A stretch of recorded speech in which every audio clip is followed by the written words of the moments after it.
Back to DCTV, where I am your host, Drew Collins, bringing you all sports-related news here in the greater Cincinnati area.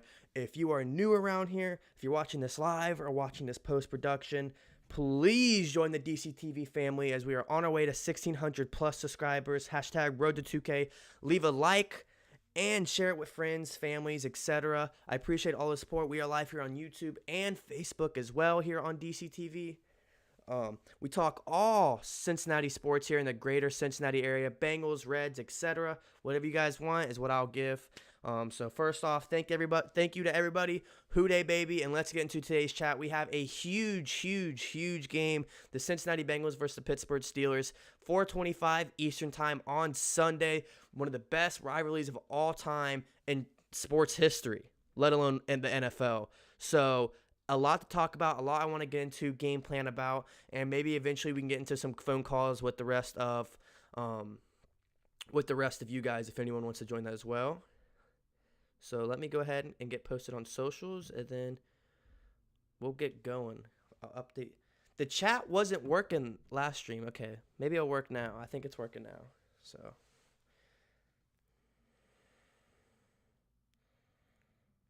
thank you, Drake, for the Discord. Like Drake said, if you're in here, make sure you go follow our Discord. Best Discord out there for sports, or for Cincinnati sports and sports in general. We just talk and have a good time. Let me get going live here on Facebook, and we'll get going, guys. What's up, everybody? We are live here right now on YouTube and Facebook. Come say what's up and talk sports. All right, let me post this real quick.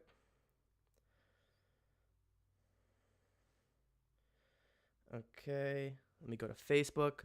So while I am doing this prediction and preview, make sure you guys are commenting in the comment section, post-production, and live, telling me what your prediction and preview is for this week's game, because we just came off an upset win against the Titans. They're a 5-2 team. They're on a 3-game losing streak, I think, now. So Bengals really tore them up. And now we have another big game against the Steelers. I'm going to get into a few points and reasons why the Bengals really have a good shot at upsetting the last undefeated team in the NFL. Give me one sec, guys. Live. Bengals. What the heck? Live.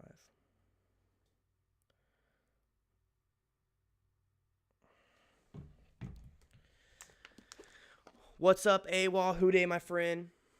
WHODEY, Drake, WHODEY, Nightwolves, WHODEY, LT. What's up, Crosby? What's up, Andrew? What's up, John? I think Joe is going to pop off. We're going to get into that. These crow helmets for UK are fire looking. Nice. Yeah. College football, man. The jerseys are so good in college football. A lot of teams have a lot of good jerseys. I'm trying to get going live here on Facebook real quick before I get into my analysis, but I don't know why it's not looking for the live. What's up, AWOL? Oh, sorry for that.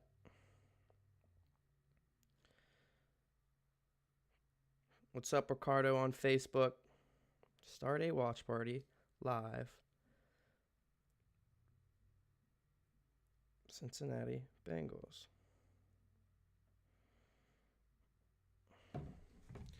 All right, well, I guess first thing is first. What do you guys want me to hit on? Do you want me to hit on the offense, the defense? What would you guys like to touch on first? Predictions. To be honest, I really don't have anything gathered so far. I was just going to do it during the stream this time. Usually I have it before the stream is ready, but I thought let's have a little bit of fun with it, and maybe I can make it just on top of my head during the stream, so we'll give it a shot.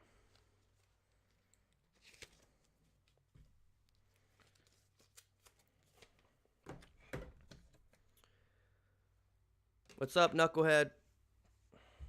We better get some sackles. That's right, Nightwolf. We better get some sackles. That's right. That is right. That is right, my friend. Okay. So, let's get into it. I guess I'll just start talking away. So, I saw your Instagram post about your birthday. Hey, man, thank you. Appreciate that. Happy late birthday. Thank you, guys. Really appreciate that. All right, so we'll start with the offense. Big thing for the offense, kind of like I said a week ago, the turnovers. Pittsburgh's done a really well job this season of the offense not turning the ball over too much. I know they've kind of struggled the past few weeks with that, and their defense gets a lot of turnovers. So I think a big reason or a big, huge thing they've done this season is turn the ball over, and I think this is number 2 for our offense in tomorrow's game is turnovers.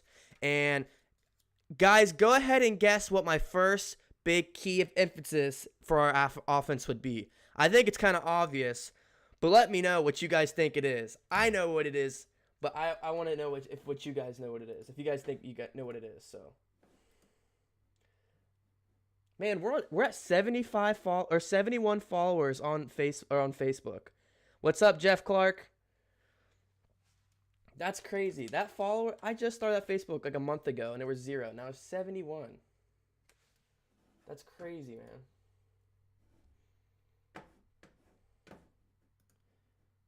What do you guys think it is? O-line? O-line? Okay. Well, you're kind of correct. Protect Joe Burrow. That's the biggest and most important thing. Protect Joe Burrow, and yes, it has to do with the offensive line. So you guys are at, whoever said that, props to you, you're right. Protect Joe Burrow for as long as possible. We saw in the past few weeks where we've had some success, the offense line has stepped up, but at the same time, they haven't had to do much because we get the ball less than 3 seconds is out of Burrow's hands. Boom, boom, boom. Go back and watch these games and watch how fast we game plan to get the ball out of Joe Burrow's hands. And who game plans that? Zach Taylor. Zach Taylor has done a phenomenal job with the offensive game plan of getting the ball out quick. Knowing that we don't have a great offensive line and that to protect him, we got to get the ball out quick. Little screen pass, little dump pass, slant pass, little cross routes. We're getting receivers to have to run these quick routes that take less time to develop, so Burrow will be under less pressure, whether it's good blocking, decent blocking, or bad blocking. So protect Burrow, number 1 and most important thing. The Steelers' defense is the only reason they're 8-0. The offense has been, pretty good at times. They've scored some points on the board, but the defense is the whole reason why they are what they are right now. So the defense is a very good defense. They have a very good front 7. They send a lot of blitzes. They get after the quarterback. They get sackles, and they make plays. So limiting turnovers and protecting Burrow, I think, is our 2 biggest things on the offense side of the ball. Easy. What are your guys' thoughts? Get active in the comment section. What are your guys' thoughts?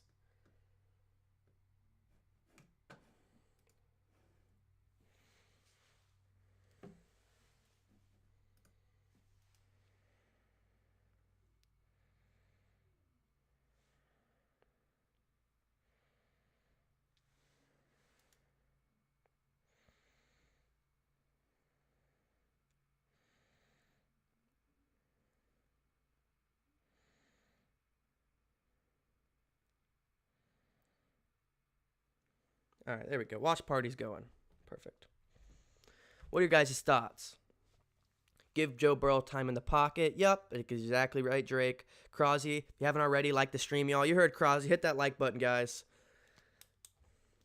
So, John Lee was activated from the COVID list today, so was Big Ben. Yes, so for the question marks about Big Ben, he never tested positive for COVID. There was a teammate of his that he was in close contact with, so he couldn't practice for 5 days and was on the COVID list. Didn't mean he had COVID, just means he had to quarantine himself just in case he did have it, and he is active and he is going to play against the Bengals. So any questions against Big Ben, you will see him Sunday if you like it or not. We will be against Big Ben today.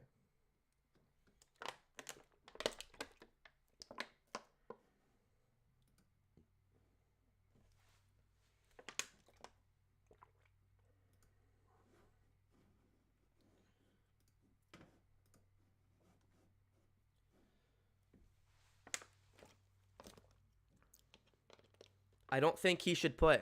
And yet, I mean, that raises a very important question. Why is Big Ben playing? And it's beyond me. They're 8-0. We haven't won a single divisional game.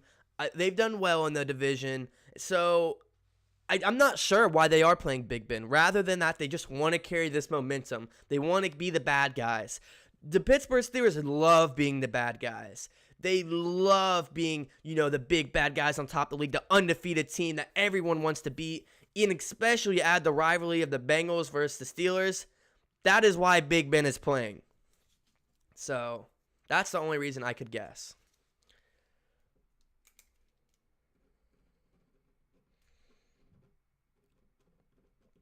I got to give at least one more for the offense. So give me 1 second. Let me think. I'm hungry for a Bengals win. Yes, I think we all are. And I think we're all a little excited too because, we all just got this big win against this Titans team who was 5-2 atop their division, a playoff team. And they still will be a playoff team. They're just going to be a wild card team as the Colts are going to win the division. But they're still going to make the playoffs. So after, you beat such a good team like that, after having so many close games, win or loss, you get pumped up, and then you go into the bye week, and then the week following, you have the big bad Steelers, one of the best rivalry games in all of sports, and then also they're 8-0 atop of the entire National Football League right now. So, yeah. Yeah, give it time. Joe is the next GOAT, says John Lee. I like it. Ooga Booga says, I want to see more Quentin Spain pancakes. Yep. You guys see that link that Drake posted in the comment section? It's the Discord of the group chat. Go join that and talk Cincinnati sports. It's free and fun. I think we need to get Burrow started and push the offense started early. I hope that Gio can run all over their defense. What do you think we'll do? Pass more or rush more? So this is getting into my next topic or my last one. So I'm going to do 3 for the offense, 3 for the defense, and then I'm going to do players. So I have team offense, team defense, and then I'll do the players and then the score like usual. So protect Burrow, limit turnovers, and I think the next one is getting the lead with a solid game plan in mind. If that's going to be the run the ball, if that's going to be the throw the ball, whatever it is, whatever we find success in, we got to keep the pedal to the floor in the game plan. So pedal to the floor / game plan is going to be my last and final one for the offense. So protect Burrow, limit turnovers, and pedal to the floor / game plan. You might think, okay, DC, what's that mean? Well, what I'm trying to say is pedal to the floor. So many times this season we've had leads, 21-0 against the Colts. We were beating the Browns. We were beating the Chargers, or maybe it was 20. Yeah, we were beating the Chargers. All these teams we had leads on going into halftime or in the first or whatever it may be, and in the late of the game, you saw we really just got really conservative, and the pedal, we just let up on the pedal. And against the Titans game, that's something we didn't do. Pedal to the floor the entire game, a solid 4 quarters of hard, gritty football on the offense and defense, and that's how you win games, and that's why we beat that very talented Titans defense. So I think we need to beat this talented Pittsburgh team. We have to do this very similar thing. Pedal to the floor through the first quarter, through the fourth quarter. We got to play the entire game because you give Big Ben, and we know this as Bengals fans, we can go all the way back to that playoffs game when they got that, BS back-to-back personal fouls and they got 30 yards and put them in field goal range and they won that by the field goal. We know they only need a minute, 30 seconds, a minute and a half. So if we play a solid 3 quarters, it's a close game, we might even have the lead. We get to that fourth quarter. If we give them even a minute of fatigueness, of letting up the grittiness, they will score and they will win. So from the first minute of the game to the last minute of the game, we have to play gritty football. Demetrius on Facebook said, Playmaking Joe, got this. Steelers got exposed for real. I agree. And if you're on Facebook, like the stream and get active in the comment section. Spam up some WHODEYs for good luck as well. Thank you, Demetrius. Jose said, run the ball. Drake Berry said, get Gio open into space. Titans are 6-3. Yep, they are 6-3 now. Drake, anyone else? I want to see more of Auden Tate. Keep this momentum. Yes, Auden Tate, we will get into that. Joe Mixon, is he playing? He is doubtful, so if he plays, he'd probably play very little. I don't expect him to play, to be completely honest. Just because the reason why I saw he wasn't playing in practices was because of injury. They're trying to slow him back into it. So slowing him back into it and throwing him against one of the best defenses in the National Football League doesn't sound like too smart of a game plan. So I don't think so. I definitely think Gio would get the start. What is your favorite college football team? I don't watch too much college football. I go to Xavier, but I still like to watch UC. I was watching UC football last night. I watch Ohio State. Um, I watch the Florida teams. I don't really cheer for anybody. I just root for like the hometown teams, the local teams. But I don't have someone that I like pride and joy.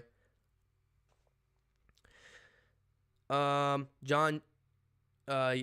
Okay, thank you. How many turnovers do we need to get? Okay, so now we'll get into defense. So there's the offense. Or do you want to go to players before the defense? Okay, we'll go the game plan, and then we'll go to players. So we'll do offense. We got my 3 offense: protect Burrow, limit turnovers, pedal to the floor /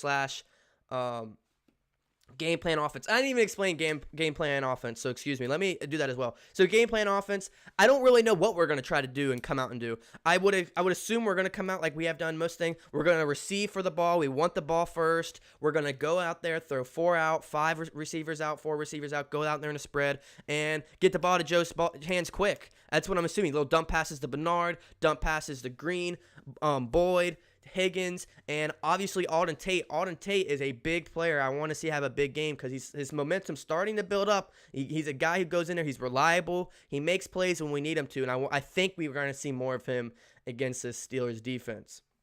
So game plan, one more time, I'm just saying is whatever the game plan is for the offense, we have to stick to it if it's working. If it's not working, Coach Taylor is going to have to quickly, adapt to whatever we have to change it to. You see so many of these teams at half where they got to change their game plan because it's not really working well, and they can't adapt to it. Just like if anybody was watching the Colts game, it was a close game at half. They came in that second half, didn't give up a single second half point and against the Titans and put up a lot of points. That's adapting. They did a very well job. The defense adapting to the game plan they tried to switch to, and the offense did the thing. And that's a very poor job for the Titans, who came out and didn't score a single point in that second half. Bad coaching. Although I like Mike Vrabel. I think he's a great coach.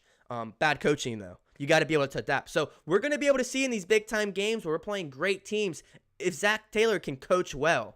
He's done a very good job in the past month or so, these past few weeks. He's really got a lot of my, he's got, I'm bought in. I'm bought in. First few weeks, I was kind of iffy on the play calling and coaching style. I'm starting to buy in a little bit more as, we're getting into it and, team chemistry is getting built up. But that's game plan. And we'll be able to see what we're going to go out. I'm going to assume we're going to try to put points on the board first because that's what Zach Taylor has tried to do all season. If we win the toss or lose the toss, we want to receive the ball. We want to go out there and put a field goal or a touchdown on the. We want to have the points first. That's exactly what he's trying to do. And I don't disagree with him. When you don't have a top 10 defense in the league, you don't want to rely your defense to win the game. So don't put it on their shoulders first. Put it on the offense first, which you trust more. So I like the game plan, and we'll see if that's what he's going to do tomorrow. WHODEY, Demetrius, appreciate you for joining the stream, my man.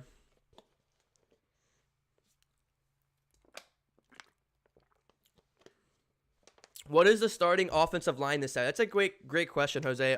I don't know that off the top of my head. Does anybody know that? I don't think they've announced it yet.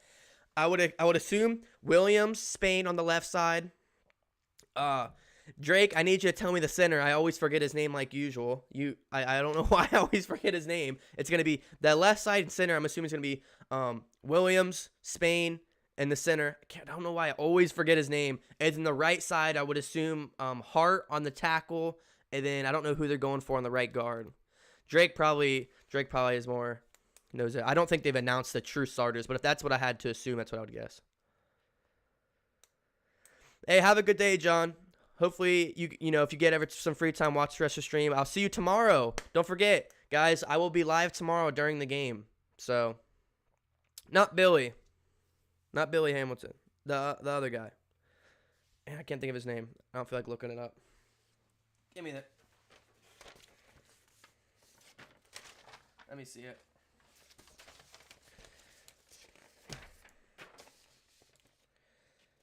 Trey Hopkins. There we go. Trey Hopkins. I would assume Jonah, Spain, Hopkins, and then the right side, I would assume Hart on the tackle, and I don't know who they're going for. If they're going Price on the right guard, we'll have to see. Anyways, moving on from that, going to the defense. We said we're going to go to players first. So my player predictions, I'm going to start with Joe Burrow. What are your guys' predictions for Joe Burrow this week? Let me know in the comment section right now.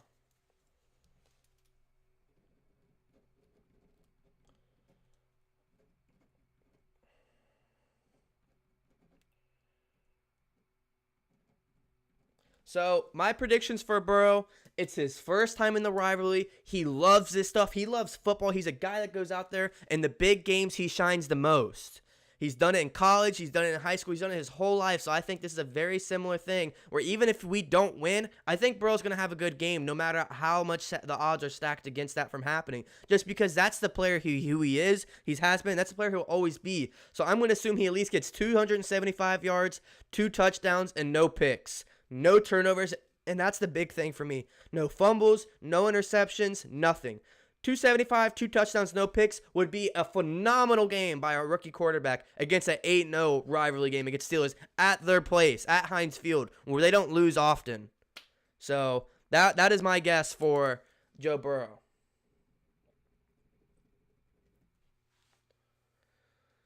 I think John Ross suffered a foot injury while taking reps at cornerback. I'm not too sure, but I don't expect to see him at all for the rest of the season unless a receiver gets hurt. The linebackers are going to have to step up. We will get into that, Drake. That's one of my next points.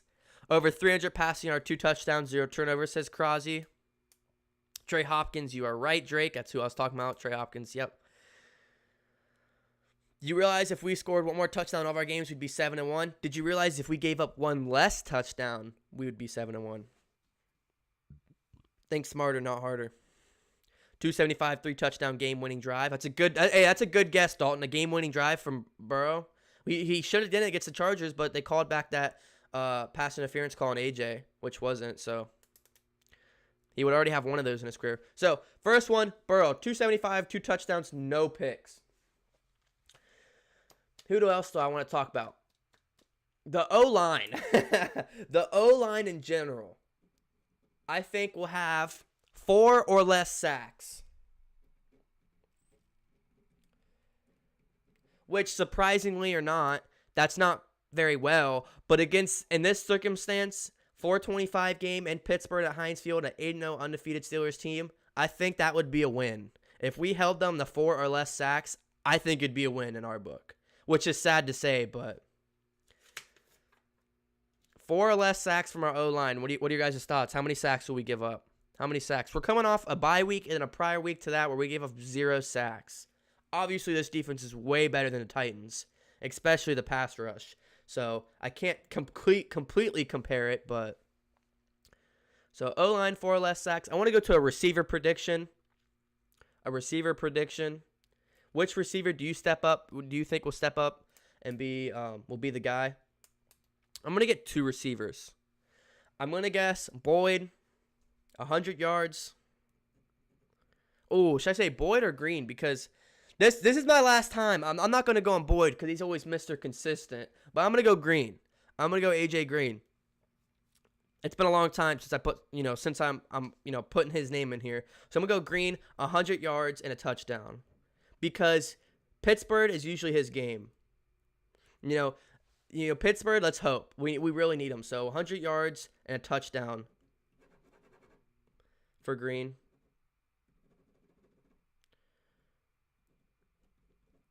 So which receiver do you think will step up? And I'm also going to do, like Drake said, Auden Tate. Auden Tate, I honestly think, will step up and have one of his bigger games this season. I'm not thinking of too huge of a game. I'm just thinking of a touchdown and at least 50 yards. For Tate.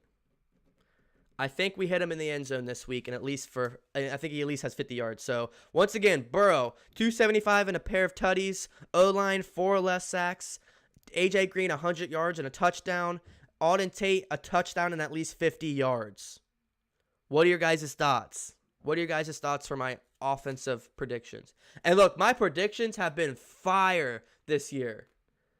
They have, especially as of recent, my predictions have been really, really good. So, really, really good. Just like the last week, not because we had a bye week last week, but the week against Titans, I said 34-31 win. It wasn't that, but Burrow 250, 2 touchdowns. I'm pretty sure that was like almost on the dot. Bernard, I said would have I think a receiving and a rushing. I said T. Higgins 75 yards, 2 touchdowns. I said a Jesse Bates turnover. I said 2 total sacks. So, what are your guys' thoughts on those offensive predictions? Player predictions. I think Joe will actually play better if he turns the ball over. He activates GOAT mode when he is against adversity. And yes, that's a really great thing about Joe Burrow. He's so resilient. Excuse me. I don't know what I was trying to say. Resilient. When he makes mistakes, he doesn't just get bummed about it. He makes mistakes and he becomes a better player.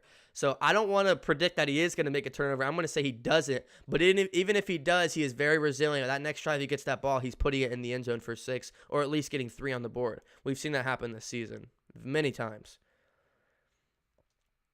Going off what I saw last week, Akeem Adenje will start at right guard. Yeah, and I know he's a tackle, and he played tackle in college and in high school or whatever, but I saw that they were giving him snaps at every single line position, center, guard, and tackle on both sides of the ball, just because he's so versatile. So we could definitely see him on the right side of the ball. Dalton said need to give Green more jump balls. And that's something you could definitely say that we need to do. Definitely take some more downfield shots. And that's something in this first, month and a half of football that we saw was that, Burrow always said in every single press conference, like, hey, I need to be better on deep throwing, on deep throws. And we really still haven't seen him connect on any yet. So we'll have to see. Maybe this week's the week where we connect on a deep one. What do you guys think about that? Yo, what's up, Stuart WHODEY, my man? Hope you're having a great week. And if you guys are in here, please leave a like on the stream. Hit that subscribe button. We're going to hit at least 1,600 on the stream for tomorrow, the game day stream. So if you want to go ahead and take over Ronnie Smith's spot and take over the recent subscriber or the recent donator or the all-time donation, also go follow me on all my social medias, Instagram, Twitter, Facebook, DCTV.YouTube on Instagram, Drew_Collins11 on Twitter, Drew Collins on Facebook, and DCTV on YouTube. If you're on Facebook, follow the stream, like the stream, and share it if you would like. That's about all I got. So now we'll move on to the defensive side of the ball. The defensive side of the ball. What are your guys' thoughts on the defensive side of the ball?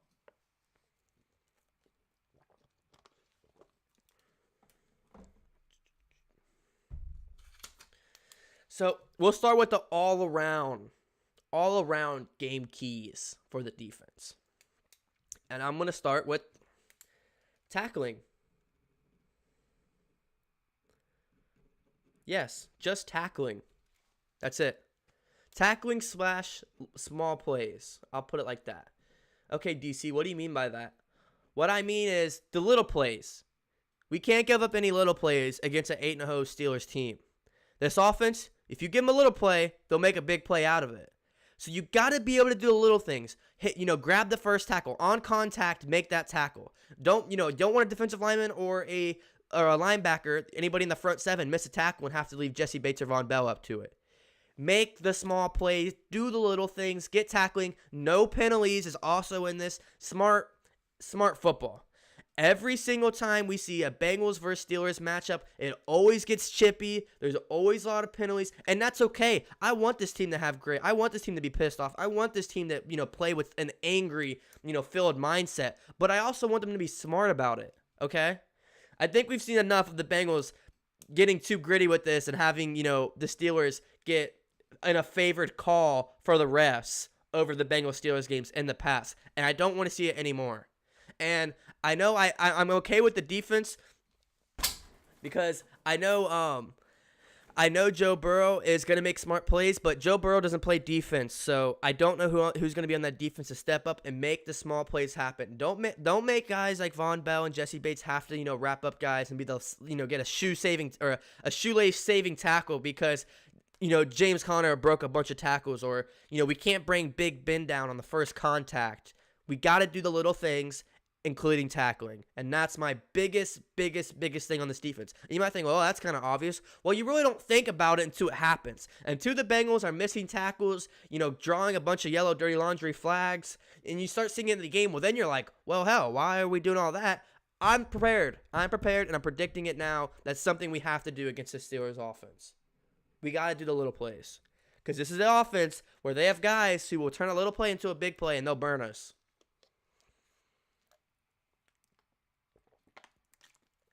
Thoughts? Linebackers need to help us. William Jackson needs to play better.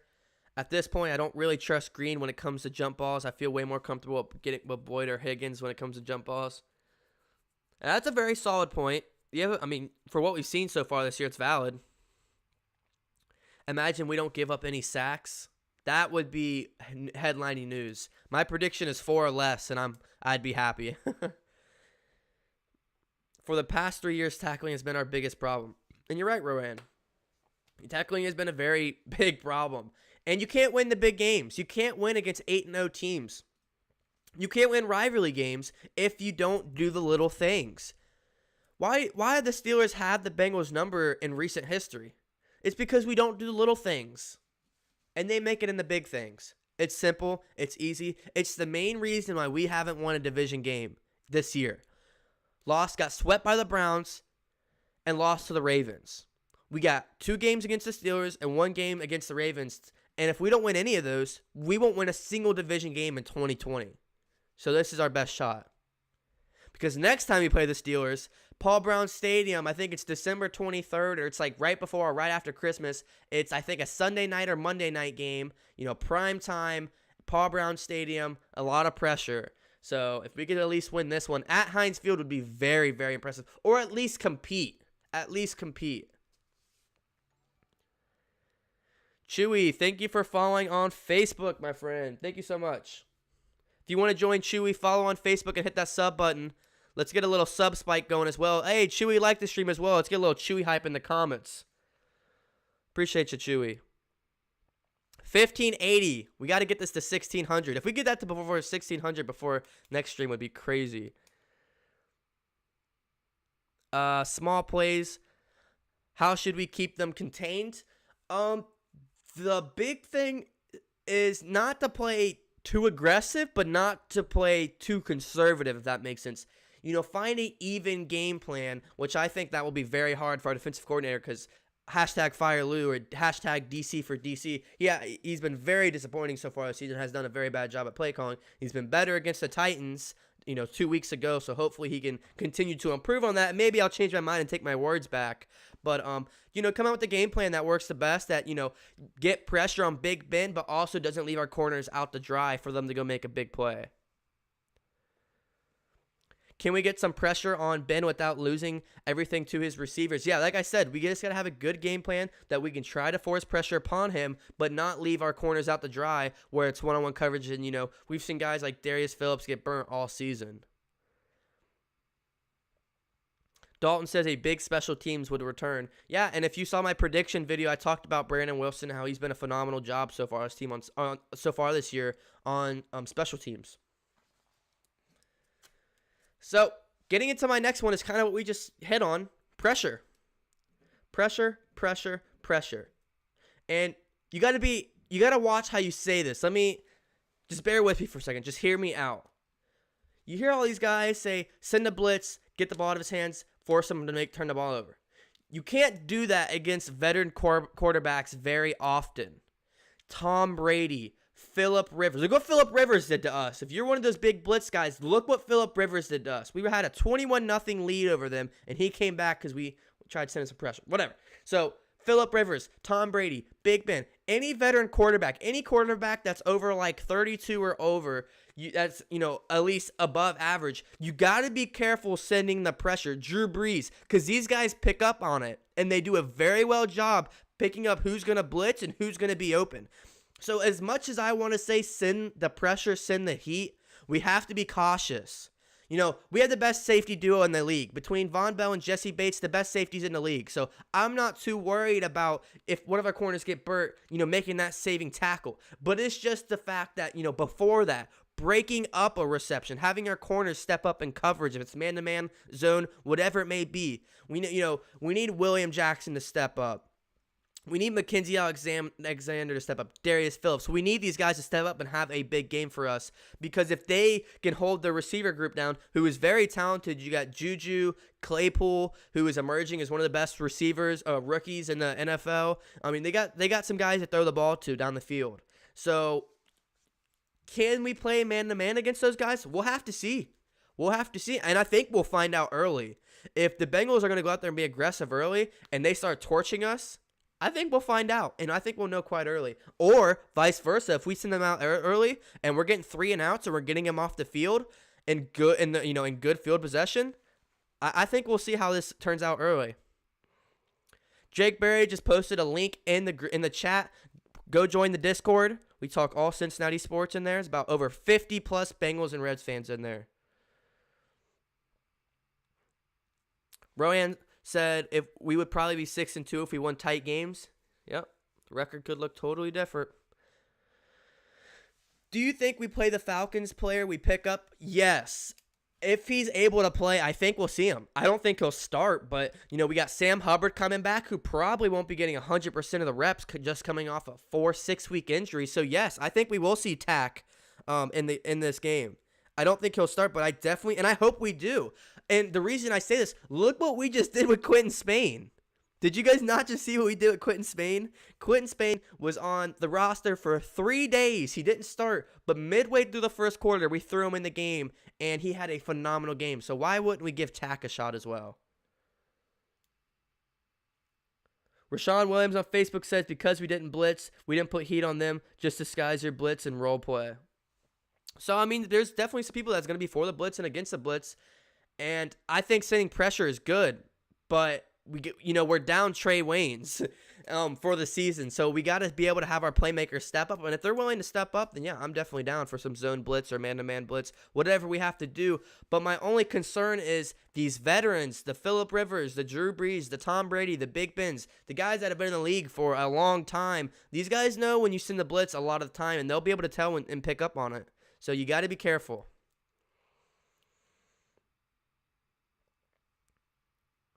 But I don't think we should play too conservative as well, Rashawn Williams. I do agree with you. I don't like that we play so conservative on defense. That's why we've blown so many leads. So I don't disagree with you. You just got to be smart about it. And that's why hashtag FireLou, hashtag DC for DC is a big thing. I say we get at least 3 sacks on Big Ben. I also think we can get a pick off a Big Ben. Our defense, I think they can hold their passing and rushing and staying to 350 yards. That's a big one by Crosby. That's what Crosby says. So Roach says, is Trey Waynes coming back this season? I saw that he was out for season, but I've also seen some stuff in the media pop up lately where it said he might be able to come back like week 15, week 16. So maybe very late in the season, but if we're not contending for the playoffs, I don't know why we'd want to risk bringing him back and him re-injuring anything. So I don't think we'll see him again. I think we'll see him next season. Finally.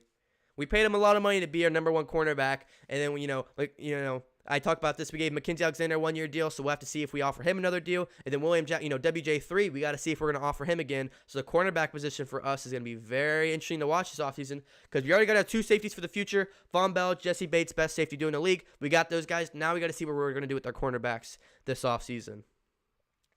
Stewart said, did you talk about this? How are we thinking they come off the Dallas game? I don't think so. But yeah, they struggled. They struggled big time. And one of my biggest things for the Steelers is that they have a ton of guys who didn't practice out all this week. Big Ben couldn't practice for 5 days because he was put on the COVID list because a player on the team, he was high risk. So he didn't get COVID, but he couldn't practice because of it. He couldn't go to the facilities. So Big Ben has like 0 practice, if any practice at all this week. And he's coming off what could have been a very nasty injury, which he's very lucky his cleats didn't stick in the turf, because that was the good thing. If you saw what happened, he got hit in his legs, both knees went down, but he was able to pick his legs up. Where a lot of times these players, they get their cleats, they dig them into the turf, and it's just it happens. But he was able to pick up his feet, and he's very lucky that he's healthy. And I'm happy him. I don't want to risk injuring anybody because karma will come bite you in your ass and get somebody that you like hurt. But yeah, so he's coming off an injury where he was limping a lot. He's coming off not being able to practice a lot this week, which I don't even know if he would have in the first place because of the injury. I know I don't know if you guys know any of the other players, but there's a lot of other players on the Steelers who haven't had much practice time this week. So I don't know what their game plan is, but they probably haven't been able to practice too much this week, a lot of their key guys. So keep an eye on that. Nice Bates jersey. Thanks, my man. Appreciate it. I'll be wearing that one tomorrow for sure. Make sure you guys stop in for this live stream tomorrow. I will start the stream at 3:15. I will be live for the entire game. Or is it 25? I think it's 4:25. So 3:25. I'll be live for the entire game right here on YouTube and Facebook.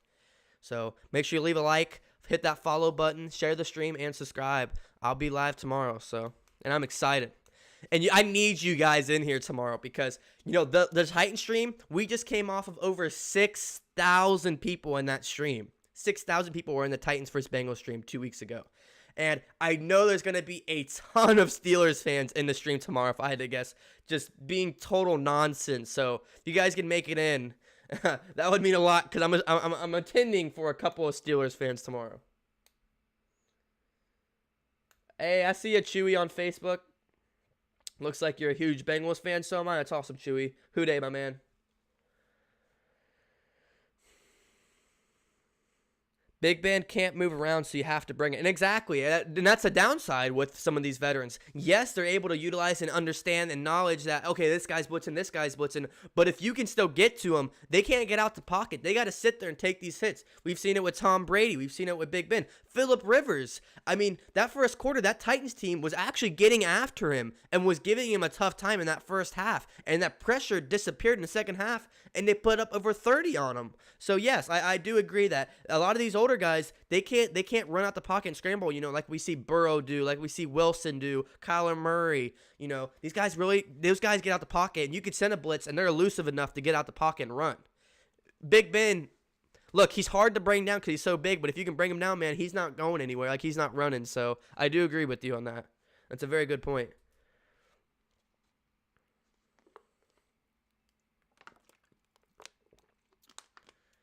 On the offensive side, I think we can get at least 4 touchdowns, 2 from Burrow, 1 passing touchdown to Boyd, and maybe 1 to Alden Tate. And then I feel like we get 2 rushing touchdowns. That's what Krause says. Don't know about the rushing. Can we punch in with Giovanni Bernard against our front 7? I don't know. With Joe Mixon, that's different. I love Gio. I think he's the best second, backup running back you could have. He's a veteran. He is really what brings a lot of that team chemistry. He tries his little heart out and his big mustache out, so I love him. I just don't know if we can ground and pound their front 7 with Giovanni Bernard. With Mixon, that's different. So maybe a rushing touchdown by Burrow. We've seen Burrow punch it in a couple times on his legs, so maybe we'll see him do it against the Steelers. Krause says, final game, Bengals 34, Steelers 27. I like it. Stewart said, can we put 30-plus points on the board? It's possible. We can, but right out the gate, we got to be going. We got to be rocking and rolling right out the gate to make that happen. Hope Von Bell gets his interception he deserves. Yeah, man, that Von Bell, dude, when that ball hit him back-to-back times in the hands, and he caught it twice, it was flag, and then I don't remember what happened. Dude, he should have had an interception that game, so yeah, he does deserve an interception. So maybe this is the game where he gets the turnover, man. We'll see.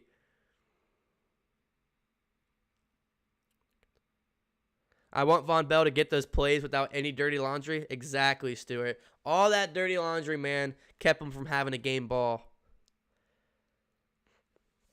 Ooga Booga said, does practice even matter that much for veteran players? I feel like it'd be just more film study than practice at some point. Yeah, and you're right. And I know I said that he was out 5 weeks and he can't game plan. The only difference is for a veteran player is he's going to rest. We see guys do it from the Bengals. Every team across the league has players that, are 27 and up, and they have rest days. And it's just what happens. It's the 2020 NFL, and that's just what happens. So, yeah, I guess the only difference is he can't actually be on the field, getting reps in, building that chemistry. He just has to watch film. So, there's a burden. And there's an upside to it.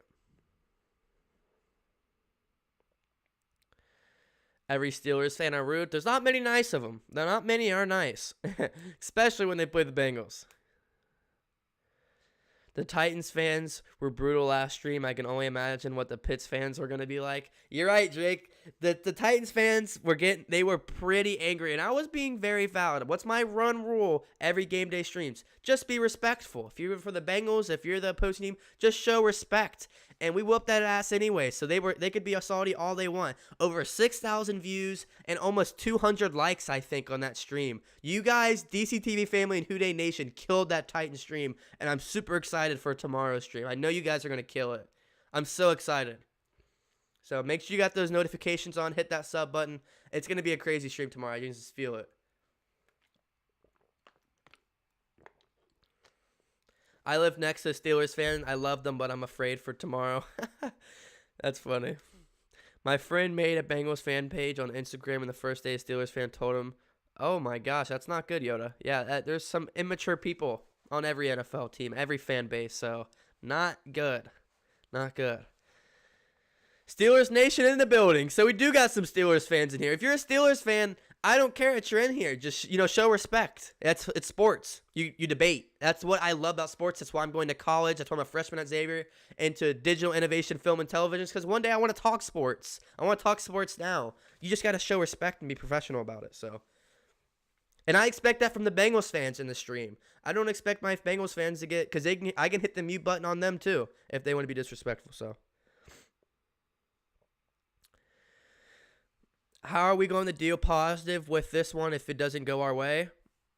I mean, most people don't see us winning this game anyway. I haven't seen a single news broadcast person. I've watched a ton of videos this past few days, and not a single person has said the Bengals are going to win. So I think if we lose, everyone's like, okay. 8-0 team and a 2-win team. I think everyone expects that. So I don't think much happens for the Bengals. I think we just go on to the next one. Really, you asked that question for the Steelers. The Steelers lose this one. I mean, they're still in the playoffs. They can lose this one. They're still going to make the playoffs. So I think the media will make it different. But I think if you're Pittsburgh and you lose this one, you lose it and you're upset because it's a rivalry and you don't want to lose your undefeated status. But at the same time, you can relax. You're still going to make the playoffs. So who wins Rookie of the Year, Burrow or Herbert? Man, you know that answer already. You already know that answer. I promise you the smart Steelers fans like me are not sleeping on you guys. Hey, everyone get some Raheem Hunt hype in the chat. We got a Steelers fan that actually has some brains and is smart and respectful. Thank you, Raheem. I'll be live tomorrow during the entire stream doing a play-by-play broadcast. So if you want to join for that, I'm sure there's going to be more than one Steelers fan in here as well. So. Looks like Rashawn Williams says on Facebook, why can't we use both backs like KC? That's coaching. Zach can't chew gum and talk on the phone. He needs to find a way to showcase both backs. And I agree, but at the same time, when Mixon's in the game, when he's healthy, I want to see way more Mixon than Giovanni Bernard. Don't forget, guys, we just paid Mixon a good amount of money. An above average money, especially for a running back. And we haven't been able to see him so far this season. So I agree to your point. You see a lot of these teams in the league, they have two setbacks. They have the receiving back and the pound for pound back. I totally agree with you. And even when Mixon is healthy, I still want to see Bernard, especially in the receiving game. But when Mixon's healthy, I definitely want him to be the number one back, the guy who gets at least 20 to 25 rushes. And then, Bernard will maybe have, 5 rushes and a couple receptions and very good pass blocking, because that's what Bernard is just brilliant at, is pass blocking. So you don't just go pay a running back for 3 to 4 years with a lot of good money and not, utilize him. But I see what you're saying. A lot of teams in the NFL today have 2 setbacks. It's just the NFL in 2020. Crosby said, okay, this might be the only Steelers fan I like. Thoughts on them trying Ross at corner? Connor. Sorry, it's a high school around here. Corner. I think it's kind of a lost cause. I think he'll be on a new team in a new city next year. We denied his 5th-year option, and we tried to trade him. So I don't think he'll be in a Bengals uniform next year. So You got Jesse Bates jersey. Respect. Yes, sir. I told you guys. Keep up those donations. And so I got a webcam too, but I'm not going to be able to have it for the stream tomorrow. So the next game, not this game, but the next game, it's 720 quality. It's still HD, but my next stream will be 1080 by 1920 if you're kind of a nerd like me. Right now it's just 720, but the next stream will be 1080 quality. So get pumped up for that.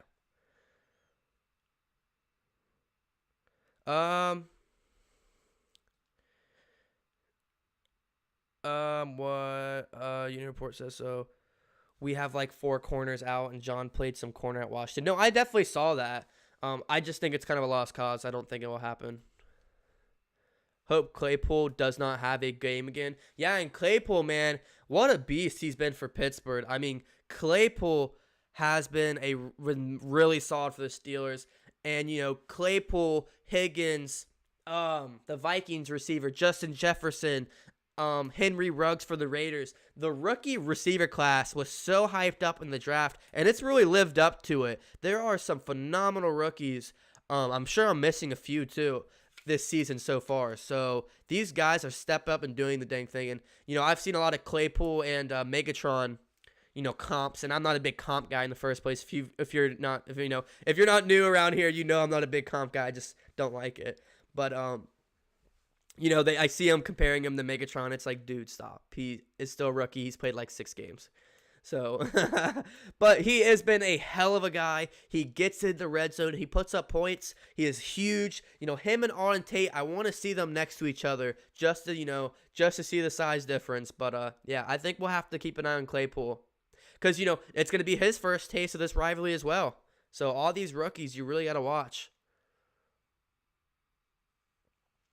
Can you say your predictions for tomorrow? I haven't got to my score prediction. I actually still have one more defense and then my defensive player predictions. So let me finish that real quick. Sorry, you guys got me sidetracked. You guys are active in the comments. I don't mind talking to you guys all day. But we don't hit the hole hard. Well, when the offensive line doesn't give you a hole to hit, it's hard to do.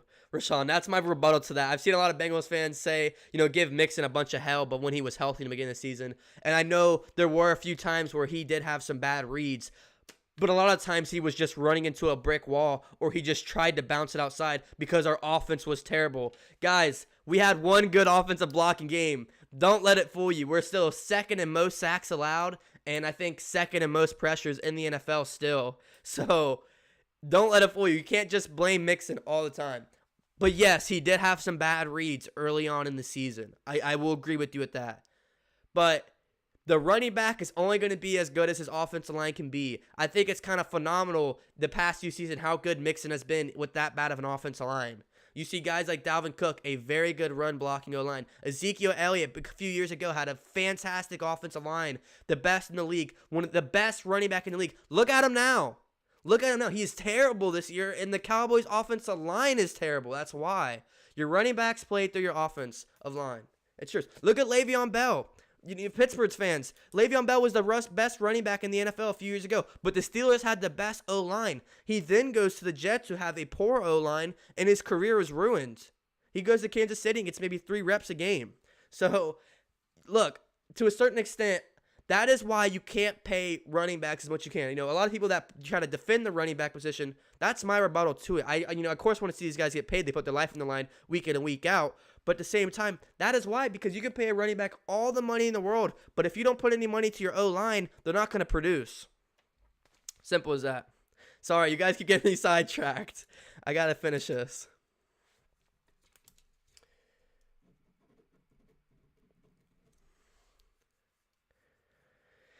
DCTV, objectively, who's better so far, T. Higgins or Chase Claypool? Probably statistically Claypool, but I like Higgins. I like where we got him in the draft. I like what he brings.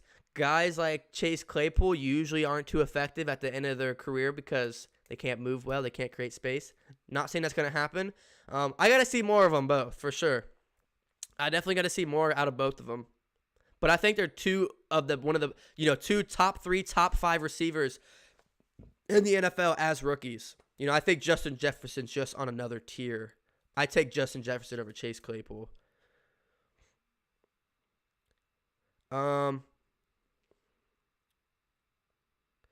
where were our strengths with the Titans that we can carry over? Blocking.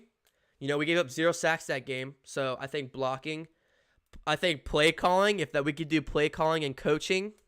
Offense side, we had a good game plan. Defense, they held their own. Turnovers.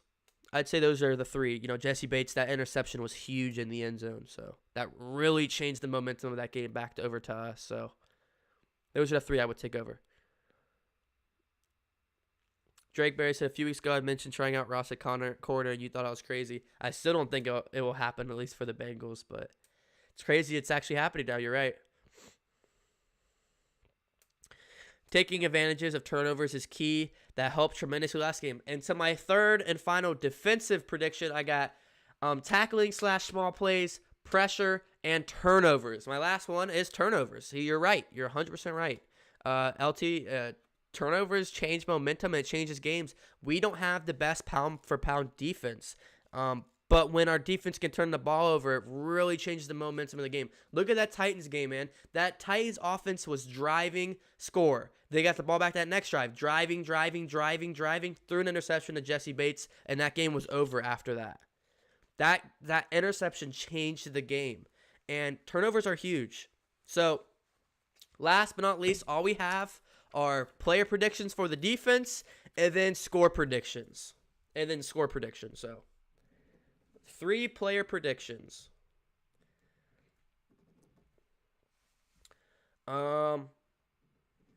I'm going to go with another safety turnover. I think one of our safeties will turn the ball over. Either Jesse Bates, Von Bell, or Sean Williams. I think we'll get a turnover. If it's an interception, a forced fumble, a fumble recovery, whatever it is, a strip sack, whatever it is, one of our safeties will continue a streak of turnovers. Last week it was Jesse Bates. Maybe it's Von Bell. Maybe I wear my Jesse Bates jersey tomorrow and Jesse Bates has an incredible game like he's had all season. So a safety turnover will happen.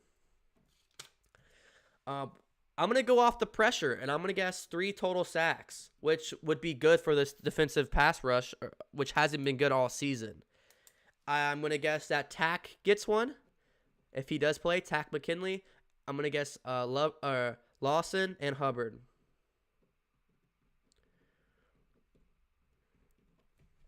And then, what's one more player I want to predict? What's one more player I want to throw in there?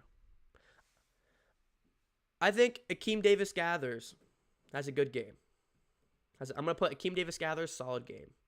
I think he sees the field more. So, here are all my predictions besides the score. Are you guys ready? Here we go. For the offense, the 3 keys to win: protect Burrow, limit turnovers, and pedal to the floor / game plan. My player predictions: Burrow, 275 and a pair of touchdowns, no turnovers. Our offensive line, 4 or less sacks allowed. AJ Green, a 100-yard game with a touchdown. Alden Tate, 1 touchdown, 50 yards. Offense. Now moving on to defense. Tackling / small plays, key to win. Number 2, pressure. Get pressure to the quarterback. Force Big Ben to make some logical mistakes, as he hasn't a lot of reps this week with his guys. Force some mistakes, and what did that pressure turns into? Number 3, turnovers. 3 keys to win. Next,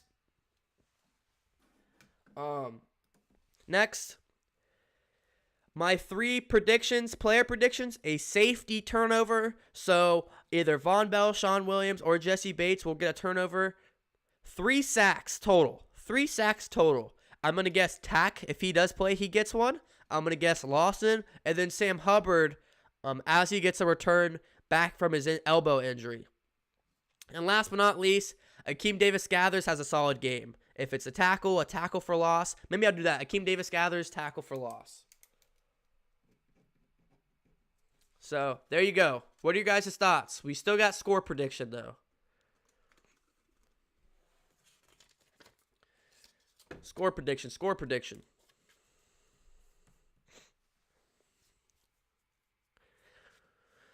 What are we saying? O-line is everything, agreed.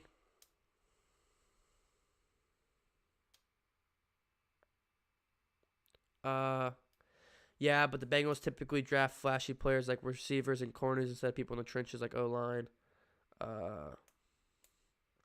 We need to score after we get a turnover. Yes. If we do get a turnover, you have to score. You have to capitalize after the turnover. I 100% agree with you.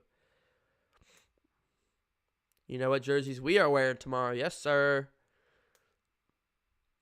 Ross made out of glass, isn't he? LL, get well soon. What would you rate their Steelers offense out of 10? Probably I'd give them like a 6.8. Personally, I think they're unpredictable. I think, they have in their you never know what they're going to do. One game they're good, one game they're off. You have Big Ben, who's a veteran, who's always going to keep them in games. I think that's a very positive about them. And they have playmakers. So I just round it up to a 7, I guess. I think it's their defense that wins some games, though. The Raheem Hunt said I'd rate our offense a 6, 7, or 8 when they're not their best, but 6 on average. And that's a Steelers fan. So score predictions. What are the score predictions? We got Stuart Monty, 33-27 Bengals. Rory says 30-20 Steelers. Cray Pup says 28-31 Bengals.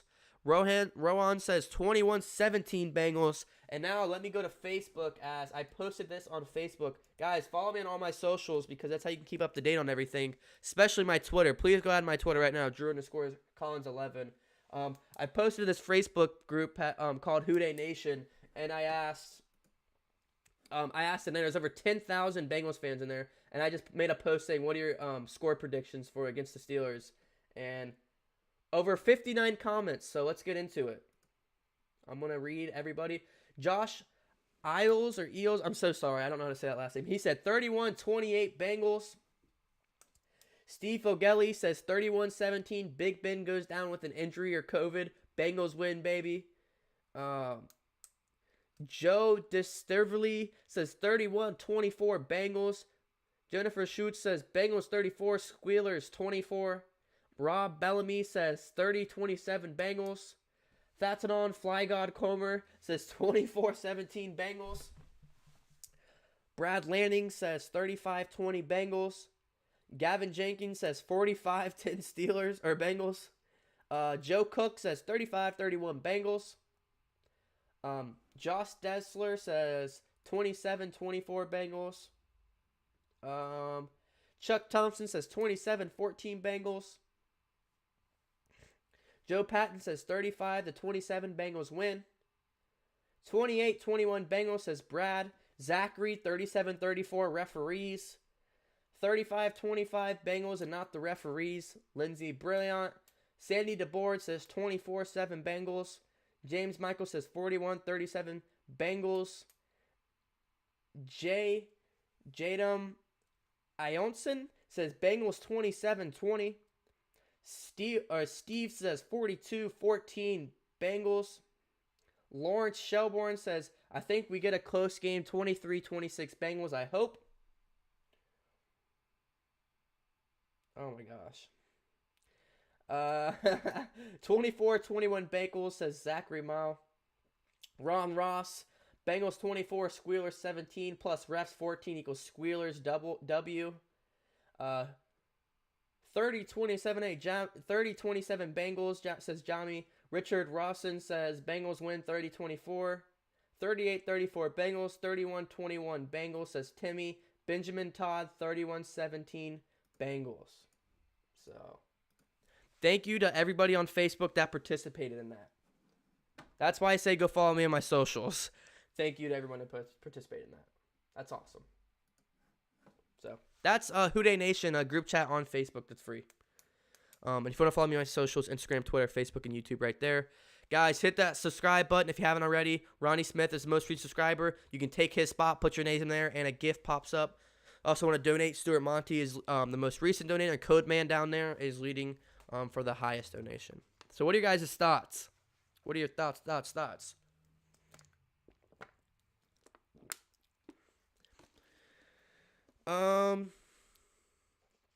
Crosby says 34-27 Bengals. I'm ready to call when you are. Drake, can you call? Here, I got you, Drake.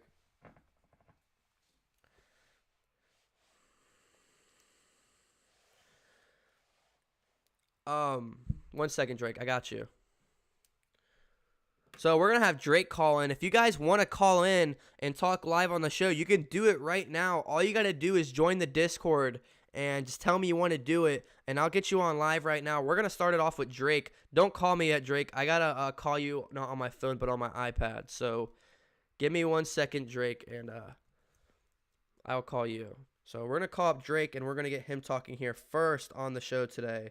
And if you want to come in and talk for, 3-5 minutes, my pleasure. Just go ahead and add or join the Discord.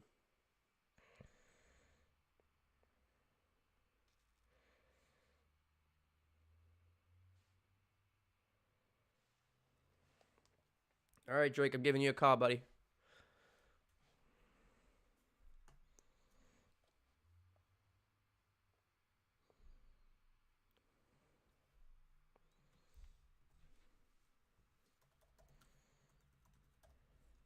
WHODEY, guys. I haven't seen much WHODEYs in the chat either. Guys, get some WHODEYs in the chat.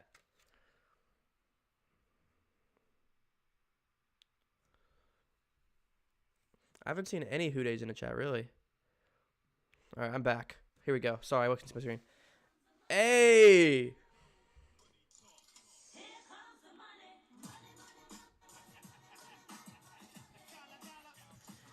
My man, Stuart Monty.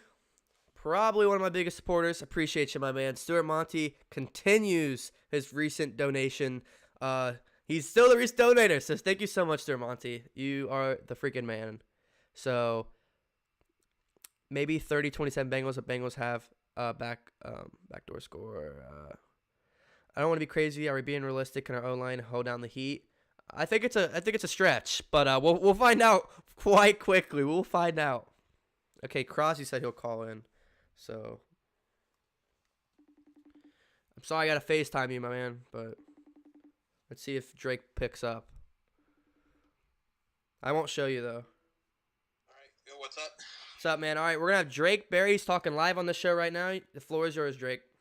All right, so I want to go with my keys to the game tomorrow.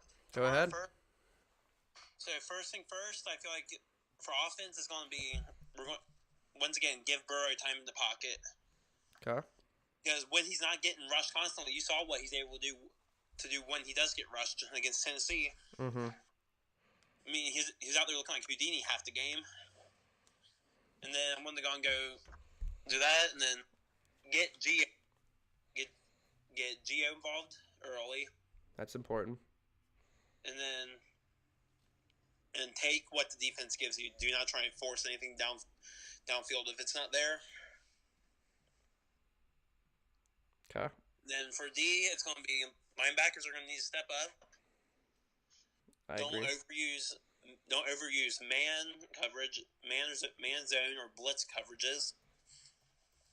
And then overall, just play as a unit, not play as 11 different individuals.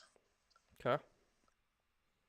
So I'm going to go for my predictions. I'm going to go 2 offense, 2 defense. Go ahead. I'm going to go. I think he's going to have 45 rushing, 50 receiving yards, and a receiving touchdown. Okay. And I think T. Higgins is going to have a 100-yard game with 2 touchdowns. That would be huge. That would be huge. With how he's been playing, it's definitely doable for him. Yeah, he has been a monster for us this year. And then I'm going to go my two on defense. I'm going to go Logan Wilson, 10 tackles, and pass deflection. And we're going to go Akeem Davis-Gaither, a sack, 5 tackles, and three tackles for a loss. Okay, I like it. And then for my score, I went back and looked at our last game where they beat us in the last seconds with that pick play last year. So I'm going based off that score, I'm going to go 26-21 Steelers. Ooh, say it again one more time. 26-21 Steelers. Okay. 26-21 Steelers. And then also with how depleted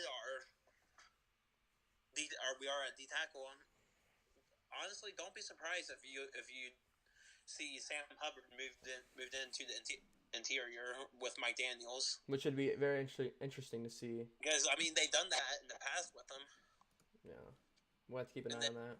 And then I think what I think they'll do I think they'll do something similar what they did with Spain, with the whole he plays like what was it? Spain played what 2.5, 3.5, 3/4.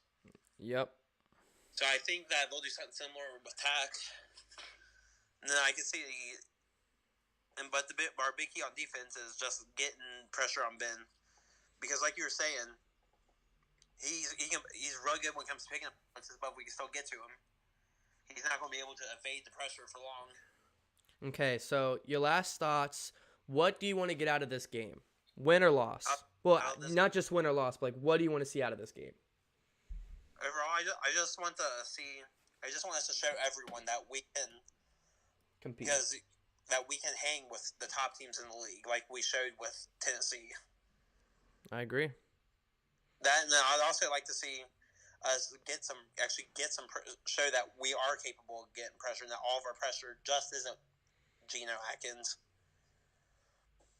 Which I think that tax signing will definitely help with that. I agree. So. And overall, ADG needs to show that he can get into the pressure and take the quarterback down when he gets back there.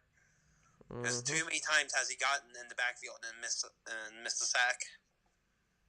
Yeah, that's why I said one of my main keys, man, it's just the small things, the small plays to wrap up the tackle, to make that first contact play, because we lose these big ones because we don't make those big plays, or we don't make the small ones, and those small ones turn the big plays that really shouldn't have been.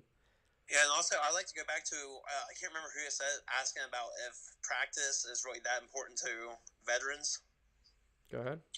Okay, so really, like, I see where you're coming from, but also if you need to look toward, it's like, because I watched something and they were saying that like they do film Monday, like most teams will do film Monday, Tuesday, and the first half of Wednesday. Mm-hmm. And the second half of Wednesday, Thursday, Friday, and Saturday, that's when they start doing their walkthroughs. Mm-hmm. So not having Big Ben there practicing is going to you would think would really hurt him, but yet Big Ben's so smart when it comes to the game. So we'll have to see. That's kind of one of those things. Like, I'm not going to make a prediction on it because I don't know. Like, we'll just have to wait and see. All right, and then let's just hope and pray we get the Lou that we saw last week and not the weeks prior. Yeah, we'll definitely have to see about that. Like, I definitely, if I'm Lou, I'm running a good amount of zone blitz, because our corners are really sketch right now. So yeah, I don't know how I feel about man-to-man on Chase Claypool right now. We'll definitely have to see how that plays out. Yeah, because you have we have William Jackson, which he's going to be more than likely on Juju. And that's why I said this first quarter, this game's really going to show us how this game's going to plan out, in my opinion. Not many games can you tell how the game's going to be after the first quarter. I just have a feeling at the end of this fourth quarter of the game, we're going to be able to tell, like, okay, so this is how the game's going today. And that's why I said adapting is going to be so huge for these games like this, especially divisional rivalries. Bengals versus Steelers is always chippy, so. Right. I'm pretty sure you're with me there. I just don't trust Mackenzie Alexander or Darius on man-to-man on Chase without having, like, Jesse there to help him. Yep. That's why I said let's see how this first quarter goes. Let's see the game plan for both teams, offense and defense, and we'll kind of scan and see how the game's going to be from there. I'm excited to be. That's why I'm so excited to do this game, because I feel like I'm just gonna. Okay, so this is how it's gonna go today, type of thing. Yeah, and it's one of those games that I really think can go either way. Both teams. Yeah, for sure. Yeah, don't get me wrong, the records show otherwise, but I feel like both teams are so even. But it's coming down to the fact that the Steelers have coaching, so is what's really separating them in their defense. I agree. So because if it's just an offensive game, I'd put our offense against theirs every day of the week. There you go. You heard it from Drake Berry. So one last time, what was your score prediction? You had a close one. 28-21 Bengals. 28-21 Bengals. No, 2021 Steelers, not Bengals. So 2021 Steelers, but the Bengals did win. You still think it's going to be in the 20s? Yeah. You guys heard it there. I appreciate you coming on, man. I appreciate your thoughts. And I'll see you tomorrow. So we'll see if you're right. Write it down and let's see if you're right. All right. I'll talk to you, man. Have a good one. Yeah. WHODEY. All right. There was Drake. There's his thoughts. He comes in usually weekly if you're new around here. So he thinks the Steelers are going to, take this one just by a slight margin, just by a sliver. So what are you guys' thoughts on that? I think we need energy all game. That's what's most important. Keep playing through the third quarter, says Stewart. Yep, and that's one of my things. Pedal to the floor, man. There's so many times first, second quarter, we have a lead, 21 points, 14 points, 7 points, 10 points. We have leads, and we blow them because we don't keep the pedal to the floor, man. So we wake up, we come out ready, hungry, and the other team starts to wake up. So Gio says, when's the soonest Tack can play with us? The soonest, I honestly think we'll see him tomorrow. Quentin Spain, I said this earlier, and I keep saying it, but he was on the roster for 3 days before he played, and he played 3.5 quarters and was the best offensive lineman all year for us. So, I think we will see Tack tomorrow. I don't think he'll start, but I think we'll see reps. I'd be surprised if we don't. Nancy on Facebook said, WHODEY, baby. Bengals win tomorrow 24-23. I hate the Steelers. Appreciate you, Nancy. Nancy has a close one. She has a WHODEY win. I thought the Dallas game showed for that the Steelers can fold. Just have to perform from kickoff to clock down. Yeah, I agree. When you see a team, kind of like the Chiefs, where they're just so good, and you don't really see them down too often. Like, you don't see them just having a bad game the entire 4 quarters. You'll be like, so you can beat them. You know what I mean? So I think that was similar to the Steelers. And yeah, as if they're still undefeated. They've played similar talent to us, and we've kind of played, NFC least and not very competitive teams. So that's a whole different discussion, though. I have a really good question, so I need you to bear with me on the long text. But if we have a chance to draft one of the top 3 quarterbacks in the draft, do we and trade him for picks and make the offensive line? I'll hear you out. If we got a top 3 quarterback, would we draft him? No. The Bengals aren't like that. The Bengals have never been an aggressive franchise, so realistically, I don't see that happening. And I don't think where we will be drafting at, I don't think we'll have any of the top 3 quarterbacks. I don't think we'll be top 5, and I don't think we'll be even top 10, but we'll see. But I don't see the Bengals doing that. Although, it's a valid point, to draft the best talent there so you can get the most draft capital from it. I see what you mean, and personally, I like it. But I just realistically, do the Bengals do it? No, they don't. Can I call in here? Yeah, Krause, you're good. Let me give you a call. 1 sec. So now we're going to have Krause come on and talk. So give me 1 second. I'm going to get him going. And if there's anybody else that wants to talk, you're more than welcome. Just join the Discord and let me know. We can make it happen. We've been live for an hour and 18 minutes. So if you haven't already and you're in the stream, please, please, please hit that like button. Hit the subscribe, follow, and share button as well. And get some WHODEYs in the chat as well.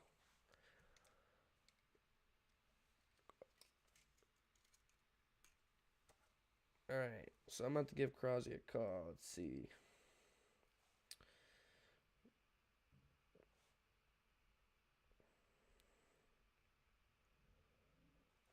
Okay. Give me a minute, Krause, and I gotcha. WHODEY Alyssa. What's up? So, once again, if you're just tuning in, I already went over all my predictions. Oh, I didn't do my score prediction yet. What? How did I not do that yet? Give me a sec.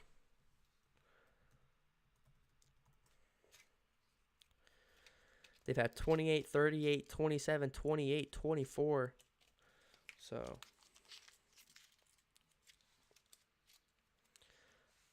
I think I got it. I think I got it.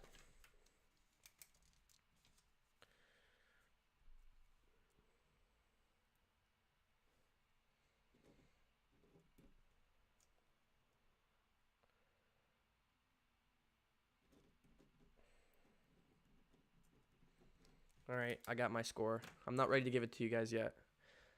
Actually, screw it. I'll do it right now. Okay, so all my predictions, I'll list them off right now. Okay, offense, protect Burrow, limit turnovers, pedal to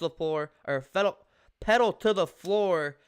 Game plan: Burrow 275, a pair of touchdowns, no picks. O-line 4 sacks or less are allowed. 100 yards, touchdown for Green, a touchdown and 50 yards for Alden Tate. Defense, tackling / small plays, pressure, turnovers. Safety turnover, so Jesse Bates, one of the safeties, will turn the ball over. 3 sacks, Tack, Lawson, and Hubbard. Also a solid game by Akeem Davis-Gatherer, who will at least have a tackle for loss. My predicted score is a 23-27 Bengals W. 23 would be very impressive, as this Steelers offense has put a lot of points on the board. I know the defense have scored as well too, I believe, but I think they struggle out the gates. I think they come out slow. Big Ben and all these other Steelers, players not being able to practice a lot this week, not being able to get reps in with each other. I think they come in, after a very struggling win against the Cowboys, who aren't very good this season. I think they come out the gates and they get really slow, and then, they score in the second, third, and fourth. But I think that, first quarter, it's really slow for the Steelers. And I think ultimately that we will win 23-27 Bengals. So, what are you guys' thoughts on that? Give me 1 second. We are about to add Crosby to the call. 563. Oop, my bad. Just can't put my phone. That's a rip. What are you guys' thoughts on that?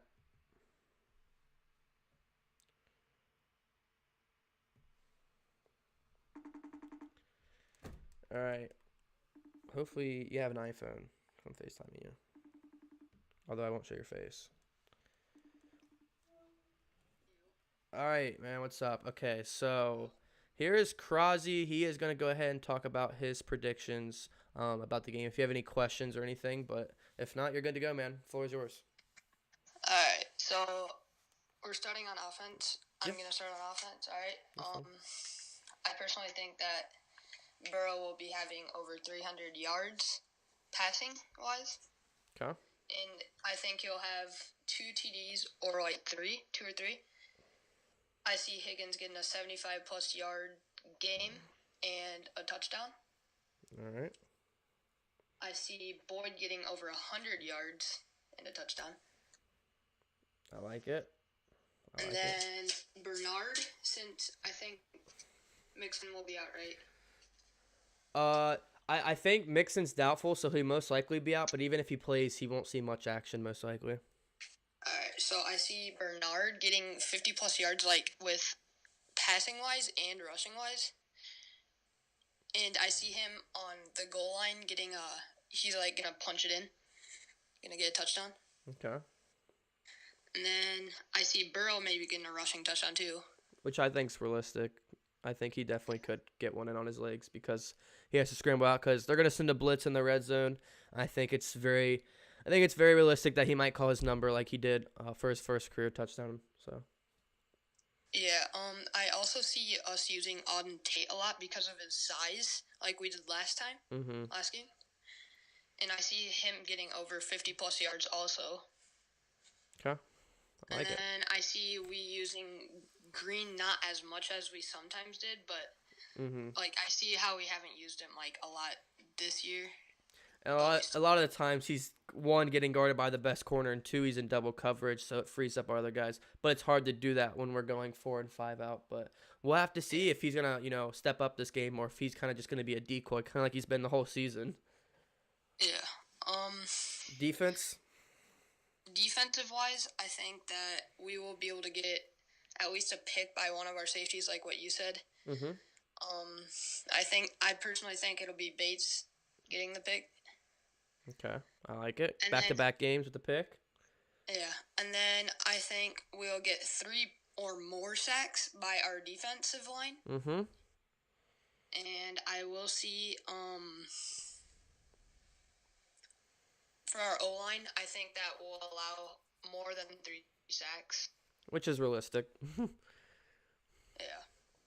Okay, so in your score prediction. My score prediction is Bengals over Steelers, 34-27. Nice. So you got a little bit of a shootout. I like Yep. it. Any like final remarks you have on the game or what you might take out of it, win or loss? Depending on our defensive coach, I think, which is Lou, Mm-hmm. I hope that he has better plays, like play calling. No, I agree. I think that he won't be a Bengal next year if he keeps doing kind of what he's been doing. But I think this is a game where he could definitely definitely change over some minds of Bengals fans if he steps up and he has a good performance. So, I mean, that's kind of what I'm hoping for as I have a 23-27 Bengals win, which would be very impressive for our defense. Mm-hmm. So, there you got it. What was the score prediction? Well, you can say it one more time just for the people that didn't hear it. 34-27 Bengals. All right, so there you go, guys. That was Crosby. Thank you so much, my man, and WHODEY, my friend. So there you go. A lot of good stuff right there. A lot of good stuff to unwrap. And he's right. Like depending on what Lou does, it's going to be huge. If Lou steps up and has a good performance today, that's going to change a lot of minds, including mine. Like, okay, well maybe he can salvage the rest of the season. Maybe we don't need to get rid of him. So we'll see. So that was Crosby. Thanks, my man. Get some Crosby hype in the chat. WHODEY Stewart. I think it's going to be a close game, too. I think Fat Randy wins it for us 2017. Oh, my gosh. Don't say that. Don't say that. I already had to go through it, the stream against the Chargers, and don't let the game be up to Fat Randy. Fat Randy has been solid, but not in the clutch. Let's not leave it up to him. Please, no. Please don't leave it up to him. But we'll see. Burrow has to thread the needle or give the ball. You guys aren't even looking. How excited are you to see Joe work out for us tomorrow? I'm ecstatic. I'm really excited. No Von Bell. Do you think Tate we'll get playing time? Yeah, I think Tate definitely will. He's that momentum's building up. He is coming in, not getting too much time, but is getting enough time where he's effective and he's making plays. So yeah, I think we will see some Auden Tate, and hopefully we see him in the red zone. I said it preseason. I said it before the season started on my Bengals 2020 prediction and preview of why I need to be hyped for the 2020 Cincinnati Bengals. One of my best videos on YouTube, and I said Auden Tate, man. Auden Tate's going to get in the end zone and make plays and score a lot of touchdowns for us. Fortunately, we haven't seen it. But maybe this is the game where that changes. So, yeah, I've said it all year. Yeah, I think we'll see Auden Tate. Yeah, I think we'll see Auden Tate. And we haven't. So, maybe I'm wrong. Maybe we don't. So, we'll have to see who's right. Guys, we're at 28 likes on the stream. Please punch that above 30 right now. 28 likes. Hit that above 30. Let's get this to 1590 right now. That'd be crazy, guys. Ronnie Smith is still the most recent subscriber. That has to change. I know you guys can do it. What's up, Nancy? WHODEY, baby. I like you too. WHODEY, baby. You keep it up. Thank you, Nancy. Appreciate you. Appreciate the support.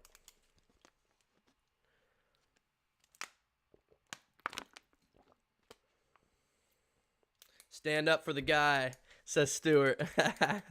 Thanks, Stewart, and thank you, Drew, for letting me call in. Anytime, man. Preview and predictions. I do them before every game, and I'll do call-ins at the end of them. So, anytime you guys want to call in, for sure. And tomorrow, I usually don't do call-ins on game day just because I have so much going on, and I just would rather not. But any of my other streams, I'm always down to bring you on and talk. So, we've been live for an hour and 28 minutes. That's what I'm talking about. I literally am so excited for the game tomorrow. Who is pumped for the game tomorrow? I just have a good feeling about it. I don't know. I hope Ross comes back. He's actually good. Ross goes fast. I'm on the other spectrum of it. I don't think he will return, and I actually don't mind if he does or doesn't. I've seen enough. It's been 5 years or 4 years. He's had chances, in my opinion.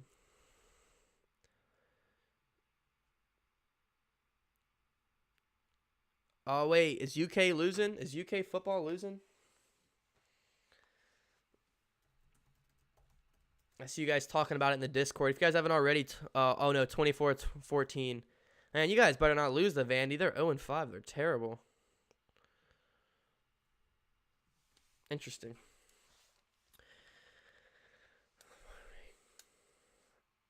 Me, I am Cray Pups ready. I'm so pumped. How did the bye week do for us? I think we had a good bye week. We picked up a former first-round pick who got dropped off the Falcons because he didn't like the team. He didn't like, he had problems similar to Carlos Dunlap. And he's a guy who had 17 sacks in his first 2 NFL seasons. So I think we picked up a good guy. I think we picked up a hell of a player. Like, we traded Dunlap, and we got a 6th-rounder and a backup lineman. And then we get his replacement. We claim him for the veteran minimal or the rookie minimal contract. So as long as guys are ready to come back, I was really hoping Mixon would be healthy and ready. I think that's probably the only downside I had, or the Bengals might have had over break, was Joe Mixon's not back yet. But we have a lot of basically the entire offensive line, unless there's somebody I'm missing that's back too. So I think that's the one downside. I think everything else went well for the Bengals. Just caught back up. Ross is horrible. All the dude can do is run. TV Man says Giovanni Bernard equals Clyde Hilaire, Edwards Hilaire. And if you know me, I'm not a big comp person, but I think that's fair to say. Clyde Edwards Hilaire was a great pickup for the Chiefs. He's doing it on the ground and in the receiving game for them. He's really taken a lot of pressure off from Mahomes, and Mahomes literally is the best, should be the MVP right now.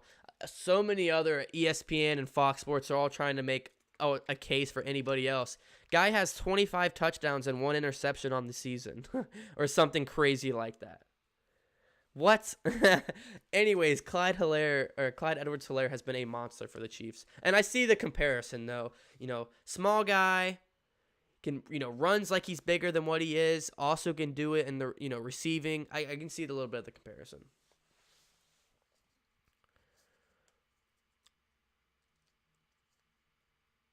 Why would we get another defensive end and our O-line player? I don't think there's any O-line players out there. We got a defensive end because we got rid of Carlos Dunlap, and we had the chance. Everybody wanted this kid. Everyone wanted to claim him after he got released. And I guess we were first come, first serve, and we got him, luckily. So I think that's the big reason why. But we just got Quentin Spain. I think we'll have to wait till the offseason to work on our offensive line. I think right now it's just throw in guys, see if they can play. If not, we'll be ready by the time the offseason comes by. I don't know unless anybody gets released, we're done with the movements on the team. This is our roster, which I thought we were already done with, but they released that guy, and I'm super glad we picked him up. Tack McKinley is going to be a lot of fun to watch. And my video has done really well for him, the little live stream I did, so that's exciting. So, does anybody have anything they want to say in the chat about this game? You guys know what, you know what I want. 23-27 Bengals. My offense and defense predictions. Is there anything you guys want to let people know that you're thinking for this game? Steelers fan, Bengals fan, Browns fan, Ravens fan, let me know.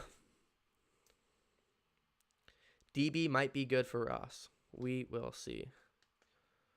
Have you seen Joe's SpongeBob suit? I didn't see he got a suit for it. I saw what he said about watching SpongeBob. I was a SpongeBob kid too, growing up. And he's only a couple years. He's about 5 years older than me, but I was definitely a SpongeBob kid growing up too. So I can totally relate where he's coming from. But no, if he got a suit for it, I did not see that. If you can, send it to me on one of my socials. I'd love to see it.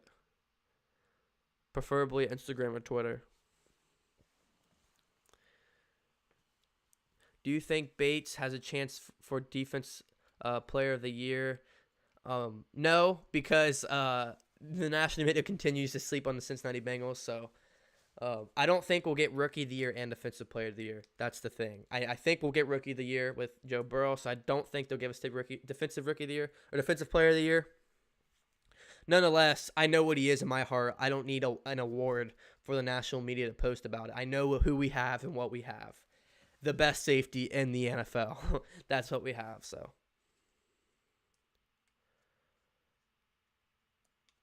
I'm going to head out, Drew. See you tomorrow. See you later, Stu and Drake. Hey, everyone, Appreciate you, Crosby, and everyone that's joined. We'll see you tomorrow, 3:25. The game starts at 4:25. I'll be live from 3:25 for the entire game. So I'll see you guys tomorrow. I'm super excited. Thanks for joining and voicing your voice. That was awesome hearing you talk and hearing what you had to say. So I appreciate you. And what Drake says right here is exactly what I'm thinking. And if you're, newer to the Bengals, or if you're new to Steelers, or just the rivalry, or you've never been too interested but you're getting more interested, this is what it is. Be ready for a physical, chippy game. That's Bengals Steelers. It's been like that since way before I was born. For my birthday, I got a Bengals history book, and it's just all the history of the Bengals. And I'm reading like all these guys, Ken Anderson, all these Boomer Esiason, all these old timer, Bengals player, Collinsworth. And I'm reading the games where they played against, the good games, Super Bowl games, playoff games, when the Bengals made those a long, long time ago, before I was born. And then also the Steelers games. There was games with the Steelers, and it's crazy, like hearing, 3, 4, 5 decades ago, the Bengals Steelers games were still chippy. They were still physical. They were still fights. Guys hating each other. Guys hurting each other. The rivalry is a real deal, and no matter if it's competitive or not, or if one team's winning, one team's losing, it's usually always competitive. There's been, outside of a few games that weren't, it's usually one, always competitive, and two, it's always a fight. It's always a war out there. These guys don't like each other. They don't like each other. So yeah, I definitely agree, Drake. If you are newer, and I think this is a reason why I'm always excited to play the Steelers. Just because I know it's a gritty game. I love watching gritty football. I love watching guys go out there. I don't like, seeing guys get hurt on purpose, and all that stuff. But I love watching chippy, gritty football. And it's so hard to get that nowadays because we don't see a lot of it because all the new rules and everything.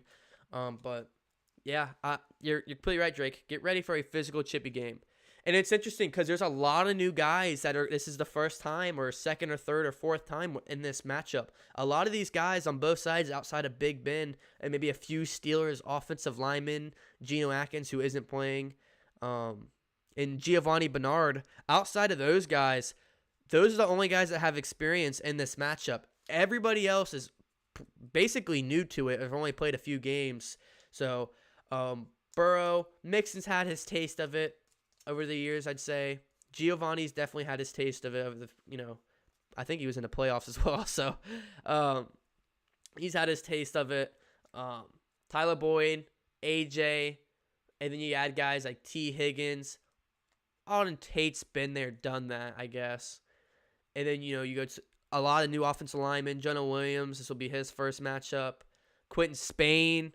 I can go on and on. A lot of players who this is either their first or third time, in this matchup. So a lot of these guys maybe won't be as chippy, maybe won't be as physical because they don't have experience in it, but maybe they'll buy into it. Which player was it the other day that said that he talked to his neighbor? Like one of the Bengals players said, went on social media, was talking about his neighbor and was telling him about the history of the Steelers matchup. I think it was Von Bell. Correct me if I'm wrong. I think it was Von Bell. And Von Bell said he was talking to his neighbor about it and just hyping it up. Like, hey, man, get ready for this game because Steelers-Bengals, it's the game. It's the rivalry for the city. And he was just in his interview talking about how he's excited for it and everything. So Von Bell, it's just a lot of new people. And I think we're really going to see if these guys are buying into this tick-tacky game we have against the Steelers twice a year, sometimes 3 times a year. Bengals get their running game going in this game, and that's going to be hard to do because, one, they have one of the best front sevens in the NFL, and we're going to be down Mixon, or he's going to be very limited. So, Bernard, we're going to see what he can do.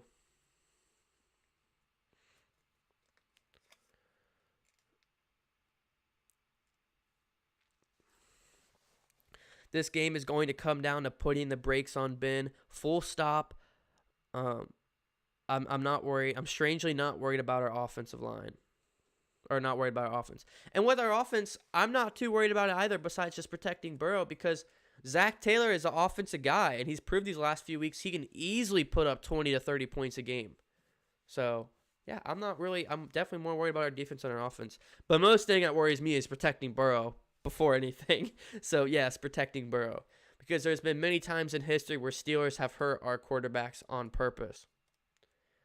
Ken Anderson, Carson Palmer, and Andy Dalton are three I can think of right away of videos that I've seen before where they've purposely tried to hurt them. So I'm going to leave that there. There's probably more than that. Players-wise, there's definitely more than that. But quarterback-wise, those are three quarterbacks they've tried hurting of ours. Excuse me.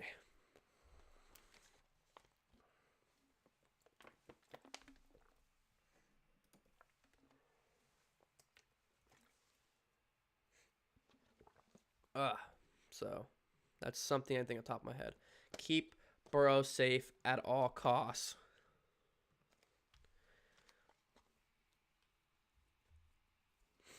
What's up, knucklehead?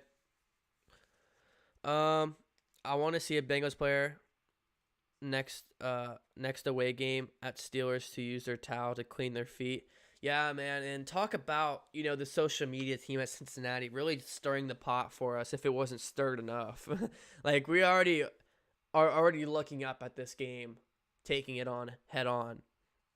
And the social media team for the Bengals on Twitter and Instagram and just all socials went out there and posted that video to kind of stir the pot anymore, which I like because it brings in, people who are, more excited about it. The rivalry, like, oh, it's back. Yada, yada, yada. It's history, so you should definitely read about it and stuff. But the fact they did that, I was like, great. Stir it up some more. Give them another reason to be pissed off. So. WJ3, Gino, and JB3. I hope Burrow doesn't get Carsoned. Yeah. Yep. I hope there's some heat.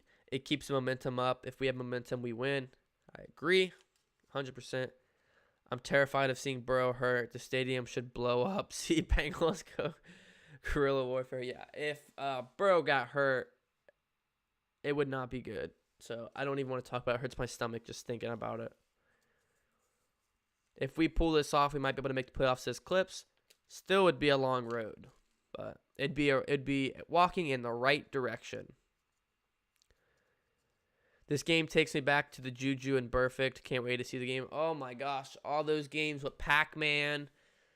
And then what was their safety? I've actually seen their safety. He's from around here, and his nephew went to my high school. Oh, what's his name? I'm gonna have to find it. I'm sorry. Let me just go 2016 roster.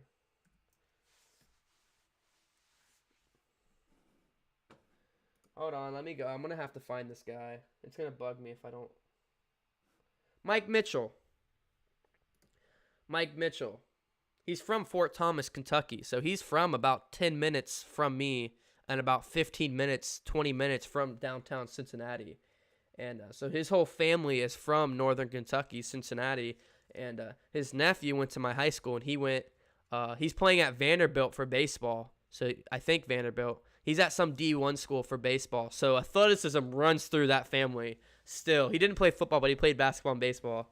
And so I saw him at he played basketball, and I saw him. He went to some of our basketball games because our high school basketball team went to state my freshman or sophomore year, and he was on the team. He was a junior or senior, and he was at the game. So I saw Mike Mitchell in person. But yeah, he delivered some nasty hits as well in the Steelers and Bengals game. But it's funny because, he's from Cincinnati. Big Ben is from Ohio. I think he went to Miami University, Ohio, right? Am I wrong on that? Am I right?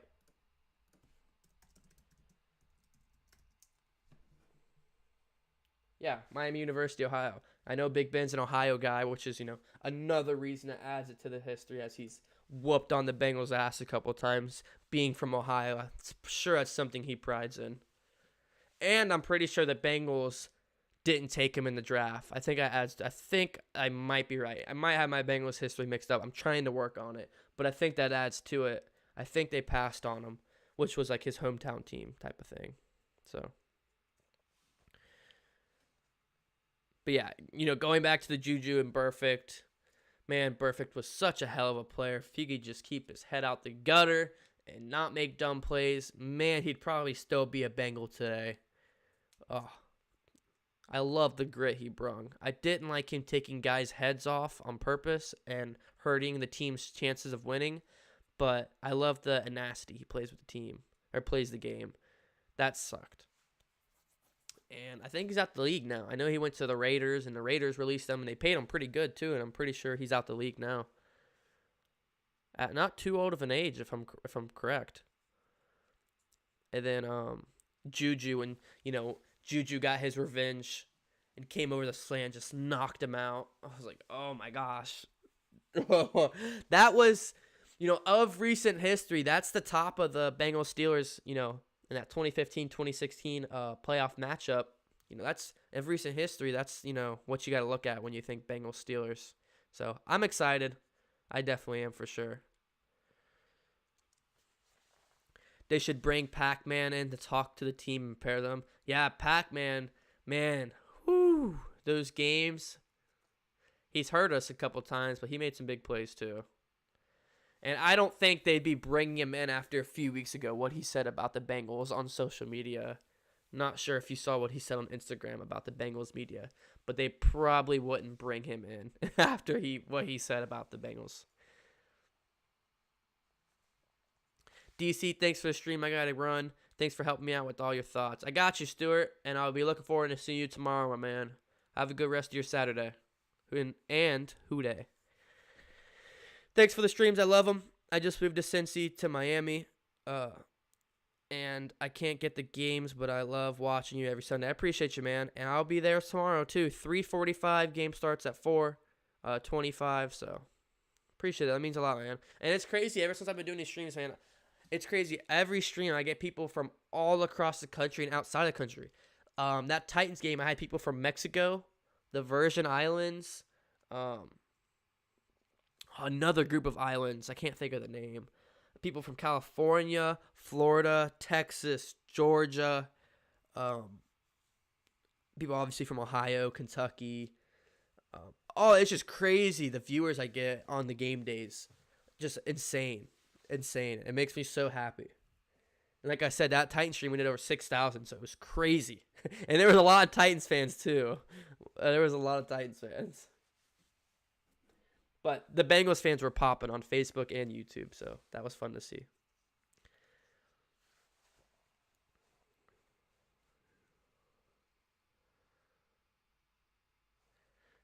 Dude said we would win one more game before the Titans. Well, did that now, Mr. Pac-Man. Is that one of the things he said? I that's probably one of the things he said, but yeah, he did not have some nice words for the Bengals front office, and that's why I don't think they will let him back in for a while. Yo, guys, we're at 28 likes still. Please get that to 30. That would mean a lot. And let me go back to the stats of the stream. It was crazy. It was by far my best stream yet, statistically. It was. We're at 1.58K, so 1,580. We got to get to 16. I know we will tomorrow, but... So my 6.2 thousand views and over 274 likes. There's almost 300 likes on that stream. That went up from the last time I saw it. 274 likes and 13 dislikes. 6,200 views. That's by far my best stream.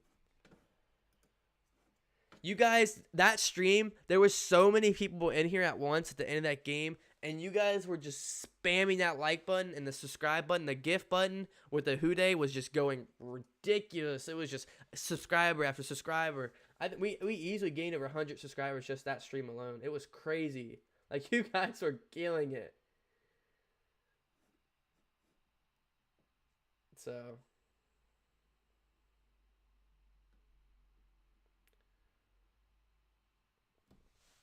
definitely excited. The Colts stream was a good one, too. The Ravens is when I had a family emergency. I had to leave early, but the Browns one was a good one, and my first stream against the Chargers was a good one, too. So I'm definitely having fun doing this.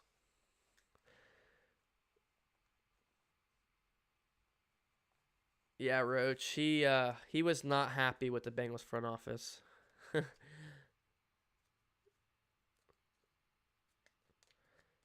Yeah, Steelers fan probably disliked. That's the one thing, man. I'm gonna need my mods, Drake, and all you guys. I'm gonna need you guys like active tomorrow in the comment section. I might mod people, the people that comes in the stream before the stream starts. If they're Bengals fans, I probably might just mod a couple people just for that game.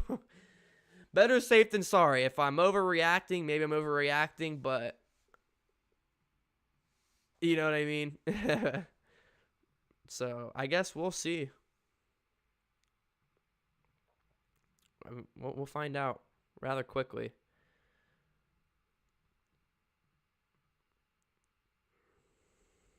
Let me scooch that one down a little bit.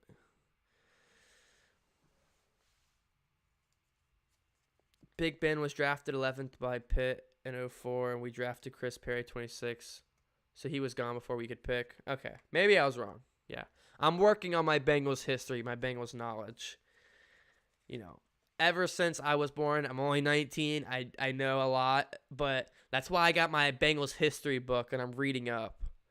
But yeah, I know Big Ben's still from Ohio, and so that just adds to it.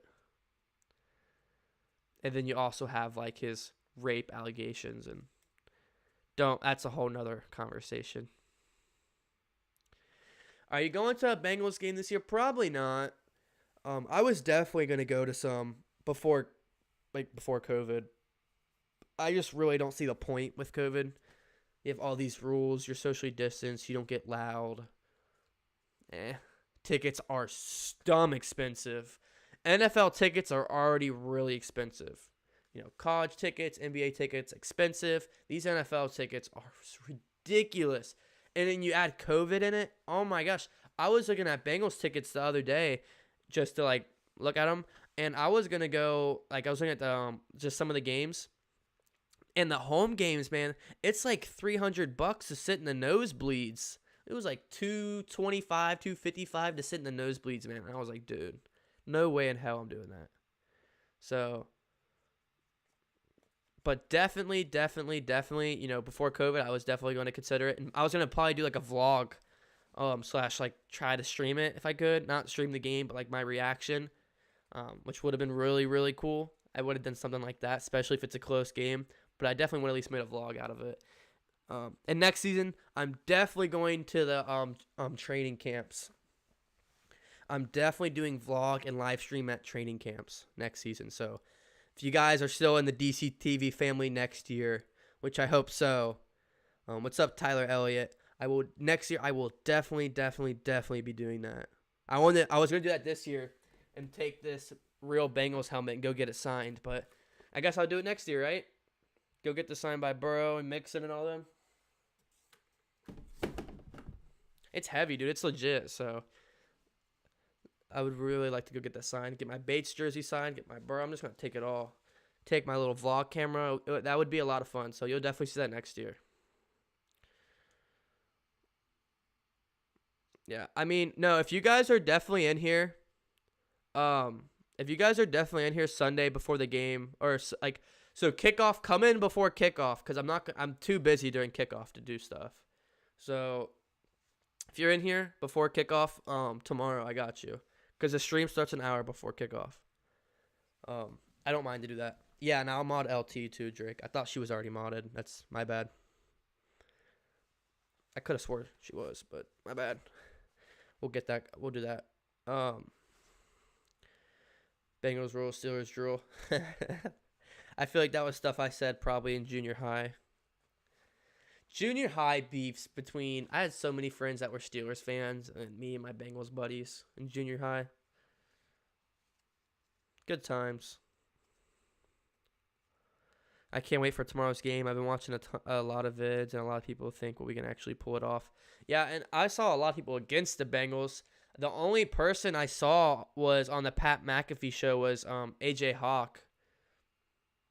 And he said that he's pulling for the Bengals. So, but he's an Ohio State guy, right? So it kind of makes sense a little bit. You know, Columbus, Cincinnati, they're close. So, we'll see. I can't wait for this game tomorrow. Oh, yeah, I just read that. But, yeah, most people I've definitely seen against the Bengals. They're just like, oh, blowout, blowout, blowout, blowout. And it's like, have you not seen the Bengals games this year? Yes, we're 2-5 or whatever we are. But every single game has been competitive. Every single game. Every single game the Bengals have played has been very competitive. Win or loss. So it's kind of disturbing to see, oh, blowout, blowout. And I also saw other networks saying this really isn't that big of a rivalry. And that, yeah, it was the female on, I think, Good Morning Football. I could be wrong. It was somebody. It was one of the moderators. It was like the female person in the group. I don't know her name. And she was just sitting there talking about how it's not really a rivalry. And I was like, what? Do you watch football? Have you watched Bengals versus Steelers at all in the past, I don't know, decade? Don't get me started. I just thought that was some ignorant comments, but it's what you're gonna do. We're Cincinnati. We're not a local. We are not a fan favorite in the national media, unfortunately. I'll definitely do what I can. I'll need some help. But after that Titans game, I'm definitely gonna need help. Yeah, I got you, Drake. As a Bengals fans, I just don't see it. Corners banged up, no pass rush, no line, too much to make up. And yeah, Matt, I mean, you can be realistic for sure. I mean, no Trey Waynes. I think the corners banged up. It's kind of just something we've dealt with the whole season, so I don't feel like that's really an excuse anymore. It is what it is. Trey Waynes has been out the whole season. He's going to continue to be out. I think, our corners have dealt some injuries, but they've kind of played through it. So I think it is what it is. Although I do agree with the no pass rush. The pass rush has been nowhere seen this year, so hopefully bringing in Tack McKinley kind of fires this group up. We'll see. And then you said no O-line. We're coming off 2 weeks ago against a team where they don't have too good of a pass rush, but we gave up 0 sacks, which against any team in the NFL is very impressive. And so now we're going up against one of the best pass rushers. So it'll be interesting to see how our O-line can hold up, for sure. And we were Hawks' last team he played for, right? I think you're right, yeah. So, got your Roach. We've lost by 5 points or less in 4 of our losses. There you go. But hey, all these national people were like, yeah, blowout. Just look right past it. Like, yeah, you could still agree that they're going to win. The odds are definitely for them and against us. But still, the fact people just see it and just look past it, it's like, wow. I wonder what it's like to be a Seahawks fan. A Cowboys fan, where they're still such a bad team and they still get covered by so many ESPN, Skip and Shannon, et cetera, et cetera, et cetera. I just watch and watch and watch. I'm like, man, damn, half these segments are about the Cowboys, and they're a 2-win team with the 5th-string quarterback. And the Bengals have actually been a little bit in the national media only because of Joe Burrow. That's the only reason why. And now he's starting to get disrespected again because so many people think Tua is the rookie of the year or Herbert. I still don't think Bengals are in national media. It's really just Joe Burrow, not Bengals. So, don't get me started with national media talk.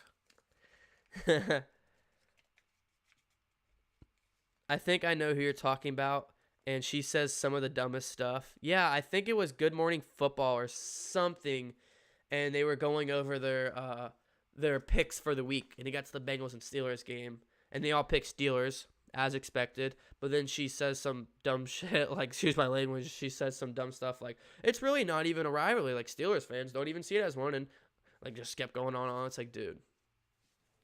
I don't know, just frustrating, man.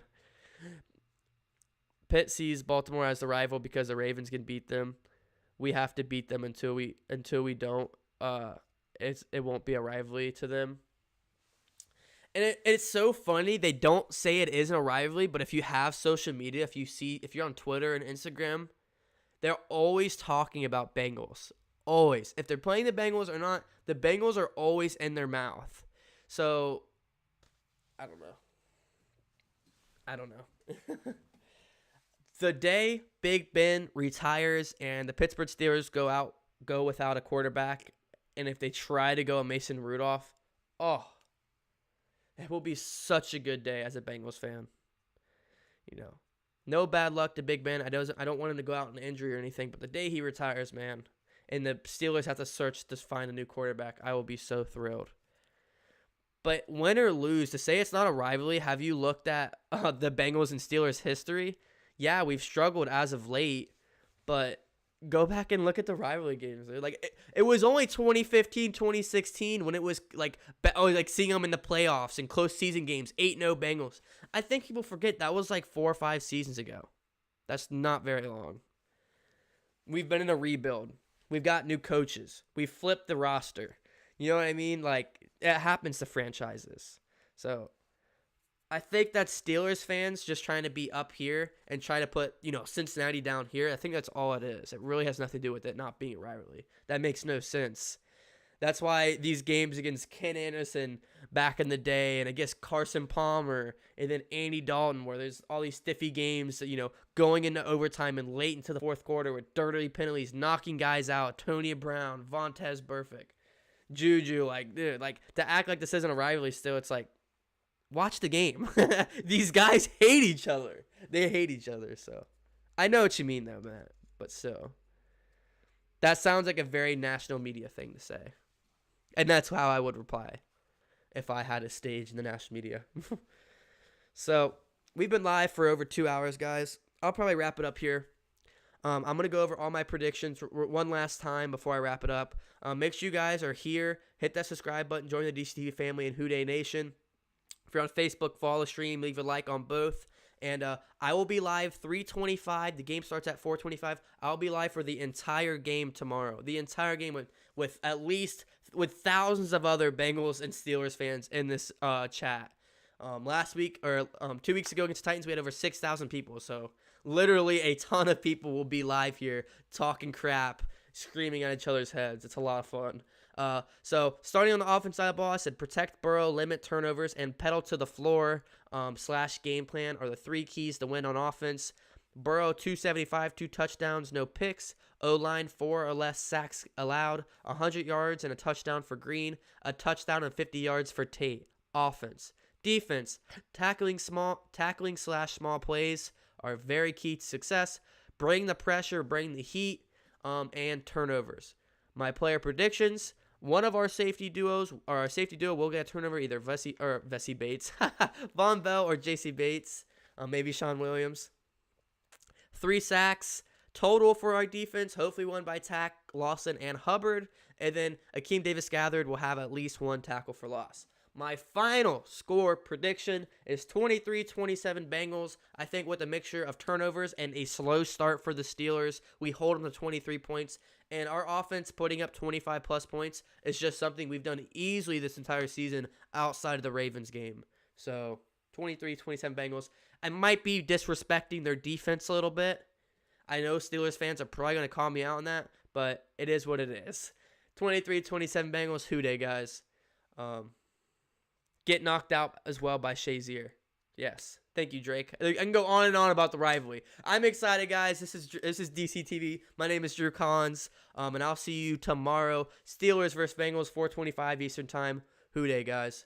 Have a great rest of your Saturday.